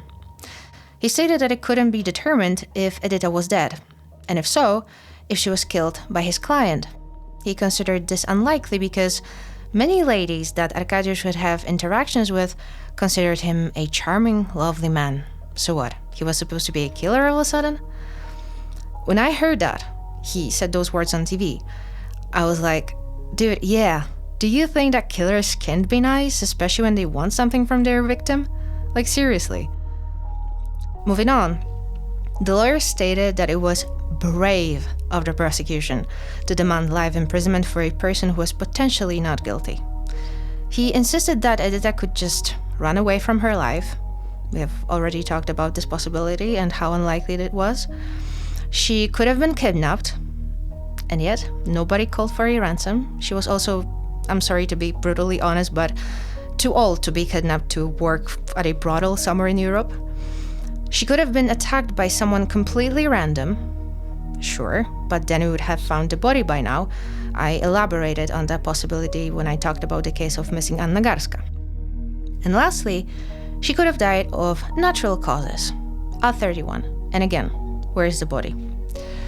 The lawyer also said that it had not even been determined when Edyta was supposed to die and where, because the traces of blood in the flat rented by the defendant only proved that the woman was there, but not that she died there. My comment again, yes, but the defendant claimed that Edyta had never been to his apartment, and after her visit, he scrubbed the entire place with very heavy detergents and repainted the walls. Also, again the lawyer, the fact that the windows were open for weeks after she disappeared, well, Your Honor, it doesn't prove anything. There are windows open in this very courtroom. Does that mean that someone died in here? Jesus. Maybe I'm too emotional, but this sentence made my blood boil. It wasn't just about the windows open, just that alone. It was about the windows open, plus the entire set of actions and words of Arkadiusz Bareja that, combined together, create a full picture of who he was and what he was capable of. That's the very clue of the circumstantial case. You don't look at one specific event that in itself doesn't mean anything, but you have to look at the entire chain of those events. The events that have to be put together to create a full jigsaw. And also, just like in a jigsaw puzzle, some single pieces can be missing, like the body of the victim or the murder weapon, but you can still tell what's in the picture because, besides that, you have enough pieces, enough information. And according to the appeal court, this was a mistake made by the court in the first instance. They looked at each piece of evidence individually. So on March 11th, 2011, the appeal court ruled that the trial had to start all over again. Was it good information for the family of Edyta Wieczorek? Well, yes and no. Yes, because that meant there was still a chance to convict Arek. No, because they had to sit through an entire trial once again. They had to listen to all testimonies. They had to look at Arek, who they knew very well was guilty of murdering their daughter and sister. It took the district court a year to prepare a new trial. And on the 27th of February, 2012, which was 7 years after Edyta had gone missing, the second trial started. In the beginning, everybody thought that nothing new was going to happen. After all, it was the same witness list, the same experts, the same exhibits. The defendant pleaded not guilty again, so it seemed that only the composition of the court would be different. However, a few months into the trial, when it was getting close to an end, a long-awaited breakthrough happened. it was literally a day before a verdict was supposed to be reached when the prosecution revealed that on the 22nd of September 2012, a human skull was found in the Wisła River near the town of Łomnica. The DNA tests had not been done yet, but an anthropologist preliminarily assessed, based on the pictures of Edyta, that it was likely her skull found in the river. Edyta's family was full of hope that this chapter would be once and for all closed soon, and that they would have a chance to bury Edyta with the dignity she deserved, because up to that point, she didn't have a grave they could light a candle on. So the trial had to be put on hold, and everybody waited for the results of the DNA tests. Unfortunately, when the results came in on April 15, 2013, it turned out that the skull was not only not Edyta's, but also that it was a men's skull, which, to be honest, surprised me, because even though the skull was not complete, it was missing a part of a jaw, it's weird to me that an anthropologist failed to determine the skull's gender, so to speak, because skulls of men and women differ. For example, men's supraorbital arch, which is the upper part of your eye socket, where the brows are much more prominent in comparison to female skulls. The eye sockets differ. The female eye sockets are more round, whereas the male ones are almost square. The foreheads differ. In female skulls, they are more raised and rounded. There are also differences concerning chins, jaws, and cheekbones, but also in general, the weight of the skull and bone thickness are greater in male skulls. So maybe the skull found in the Wisła River was in a much worse state than the sources claim it had been. I don't know. For many reasons, it was, of course, disappointing that it wasn't the skull found in the river. Her family hoped that they would finally be able to hold a funeral for her. Finding the body would also put an end to speculations that Edyta ran away from her life and left her family in despair and with debts. They knew she would never do that to them. Also, if the skull had any signs of trauma on it, then the prosecution would be able to determine how Edyta died. But unfortunately, none of those things happened, and Arkadiusz has never told anyone what he did to Edyta, and I'm sure he never will, out of pure spite and enjoyment for the family's despair. The retrial lasted over 2 years. It would have been much shorter, though, if the defendant hadn't taken a piss at the court and the family of the victim. And I'm sorry for the harsh words, but this is exactly what he did.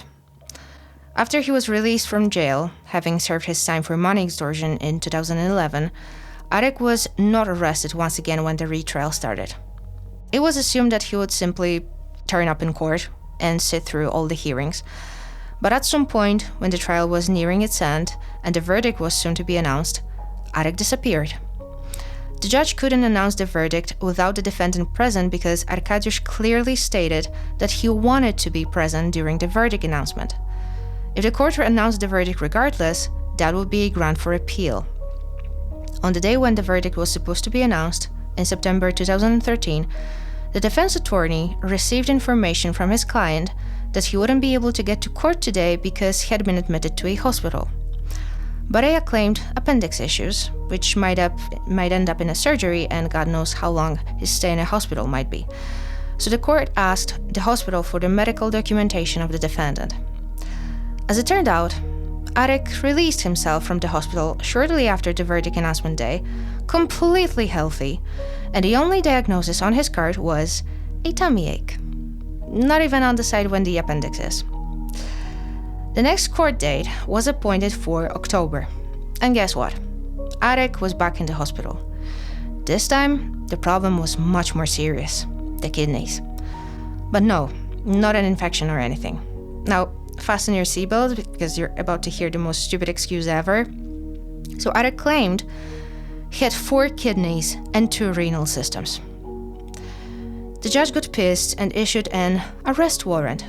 But before the police managed to even find Arek, his lawyer immediately filed a complaint against the arrest warrant, which was accepted by the appeal court that was in charge of processing the complaint.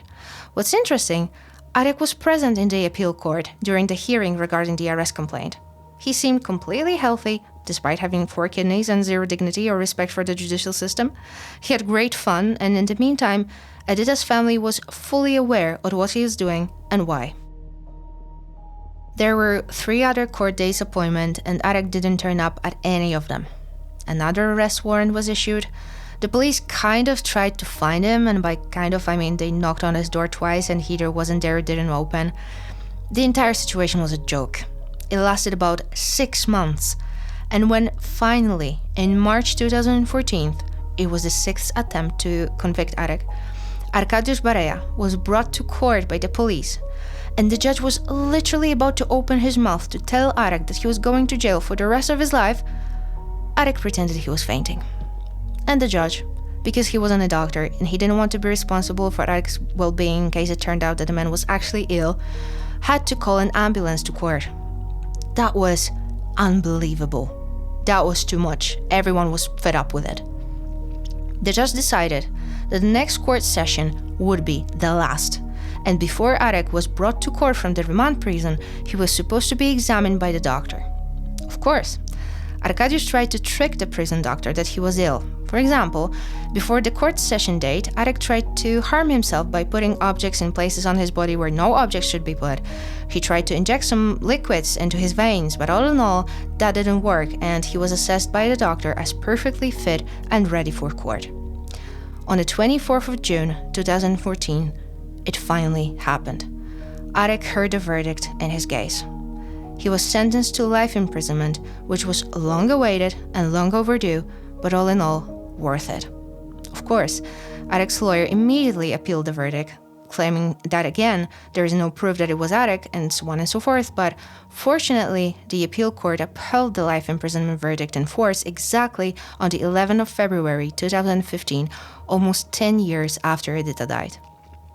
The timing, 10 years from Edyta's death, plus the verdict from the criminal court, allowed Edyta's family to file a motion to officially pronounce her death and issue a death certificate, which subsequently allowed Edyta's family to legally inherit after her. It was important, but not because they wanted her car and her flat so badly, but because this way they could demand the stolen $80,000 back from Arek, which might have felt like an additional penalty to him, and that was the point. I would love to tell you that this is when this story ends. After 2 trials, 2 appeals, endless hearings, 7 attempts to delay the verdict announcement by the defendant, especially when you find out that Edyta's dad didn't survive all this. I believe Mr. Wieczorek didn't even get to live to hear the life imprisonment sentence for Arek, because when in 2014 the prosecutor asked for a compensation for the family of the victim, he only requested it for Edyta's mom and sister. So I guess that the dad had already passed away at that point. I read that he had heart problems, and losing one of his daughters and having to sit through the murder trial definitely didn't make him feel any better. Edyta's mom and sister had to stay strong though. When it seemed that everything was over, they received information that Arek's lawyer filed for the annulment of the life imprisonment sentence to the Supreme Court. What's more, the motion was granted, and the case was returned to the appeal court. The reason for that was, to try and put it simply, that the court composition during the first appeal, meaning the one after Arek was acquitted and the appeal court decided the case had to be retried, was partly the same as the composition of the court in the second appeal case, the one when Arek was convicted and his lawyer appealed the verdict. The fact that even one judge from the court composition could potentially be biased during the second appeal case was enough to file for the annulment of Arek's life imprisonment sentence. However, that didn't mean that the entire trial had to be carried out once again. It only meant that the second appeal had to be looked at by different judges to make sure that the life imprisonment was a just sentence based on the evidence presented during the second trial.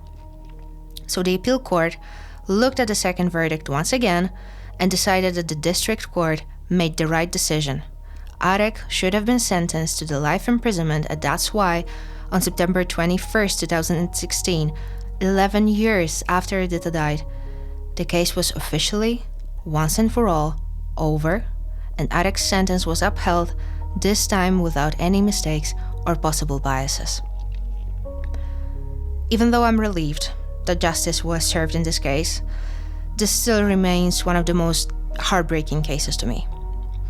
When I first listened to the podcast about Edyta a few years ago, those words that Edyta said to her friend after her first night with Arek, "Gosh, I'm so happy," really stuck with me. And they made me realize how cruel Arek was to Edyta. She was so innocent and vulnerable. Her love for him was real and pure, and he so didn't deserve it. Once I found out what happened to her, it broke my heart. This is probably the very core of this case, the reason why this story is so important to me, and before I even started my podcast, I knew that it would be one of the first cases I would cover. Edyta was a very normal woman who wanted very normal things. And it seems as though she was punished for that. That's why this case hurts me so much. I'm almost the same age as she was at the time the story happened, and I want the same things as she wanted. Knowing this story, and many others similar to this one, I trained myself to think I can never fully trust anyone, as harsh as it may sound, that I have to stay cautious and alert. And I think this is what we can learn from this case.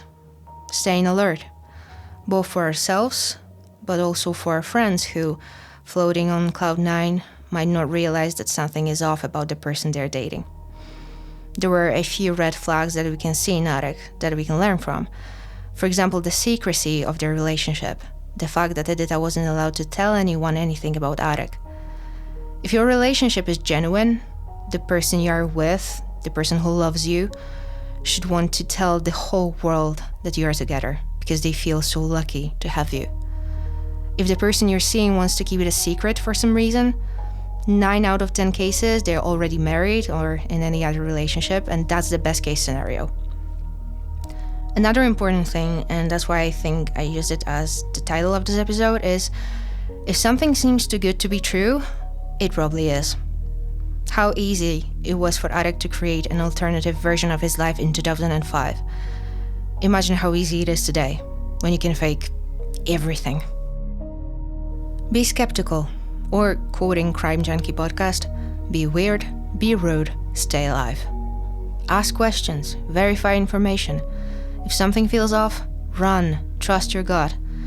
And please don't ever think that if by 25, 30, 35, or whatever time limit you put on your life, you're not settled in, meaning you don't have a husband, wife, and children, own house, small business, and golden retriever, that you have to hurry up and take whatever life gives you, that there is no time to be fussy because you end up being alone and miserable. Like, stop. You might end up alone, yes, but alive, safe, peaceful, and probably happy despite not having a partner. Don't hurry, be picky, don't lower the bar. And pay attention to manipulation techniques. The love bombing and pulling away method is very popular and unfortunately very effective. It's probably more likely to notice it when you're not in the thick of the relationship, but just an observer, for example, of your friend's relationship. Again, keep an eye on your friends. I know that Viola tried to keep an eye on Edyta, but even she wasn't able to protect her. And it's not her fault that Edyta died. Even though Viola felt guilty of introducing Edyta to online dating and of not sitting Edyta down to talk to her about addicts properly, she wanted to do that after her trip to Paris, which ended more or less when Edyta disappeared. Viola couldn't have known. She couldn't have predicted that Edyta would be physically hurt. There's one more thing that hurts me in this case. The fact that Arek took the life of a person worth much more than himself. And that's actually not the first case like this I know.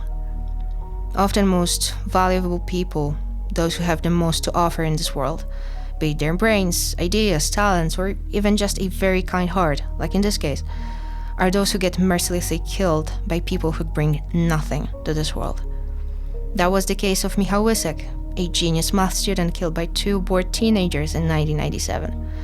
A similar case happened a year earlier to Ireneusz Rexlambo, a super smart med school student, a future doctor, who got thrown out of a running train by a bunch of drunken teenagers, died at the scene. The case of Krzysztof Osuch, a physicist who had a real chance of getting a Nobel Prize, killed in 2005. The case was never officially resolved, but one of the theories say that he died because of a conflict with his neighbors.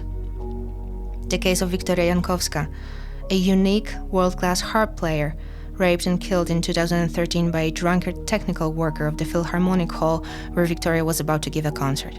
The list can go on, and I let myself add Edyta Wieczorek to that list because of her exceptional willingness to help others, her kindness, and her ability to love deeply. And these qualities are rare these days.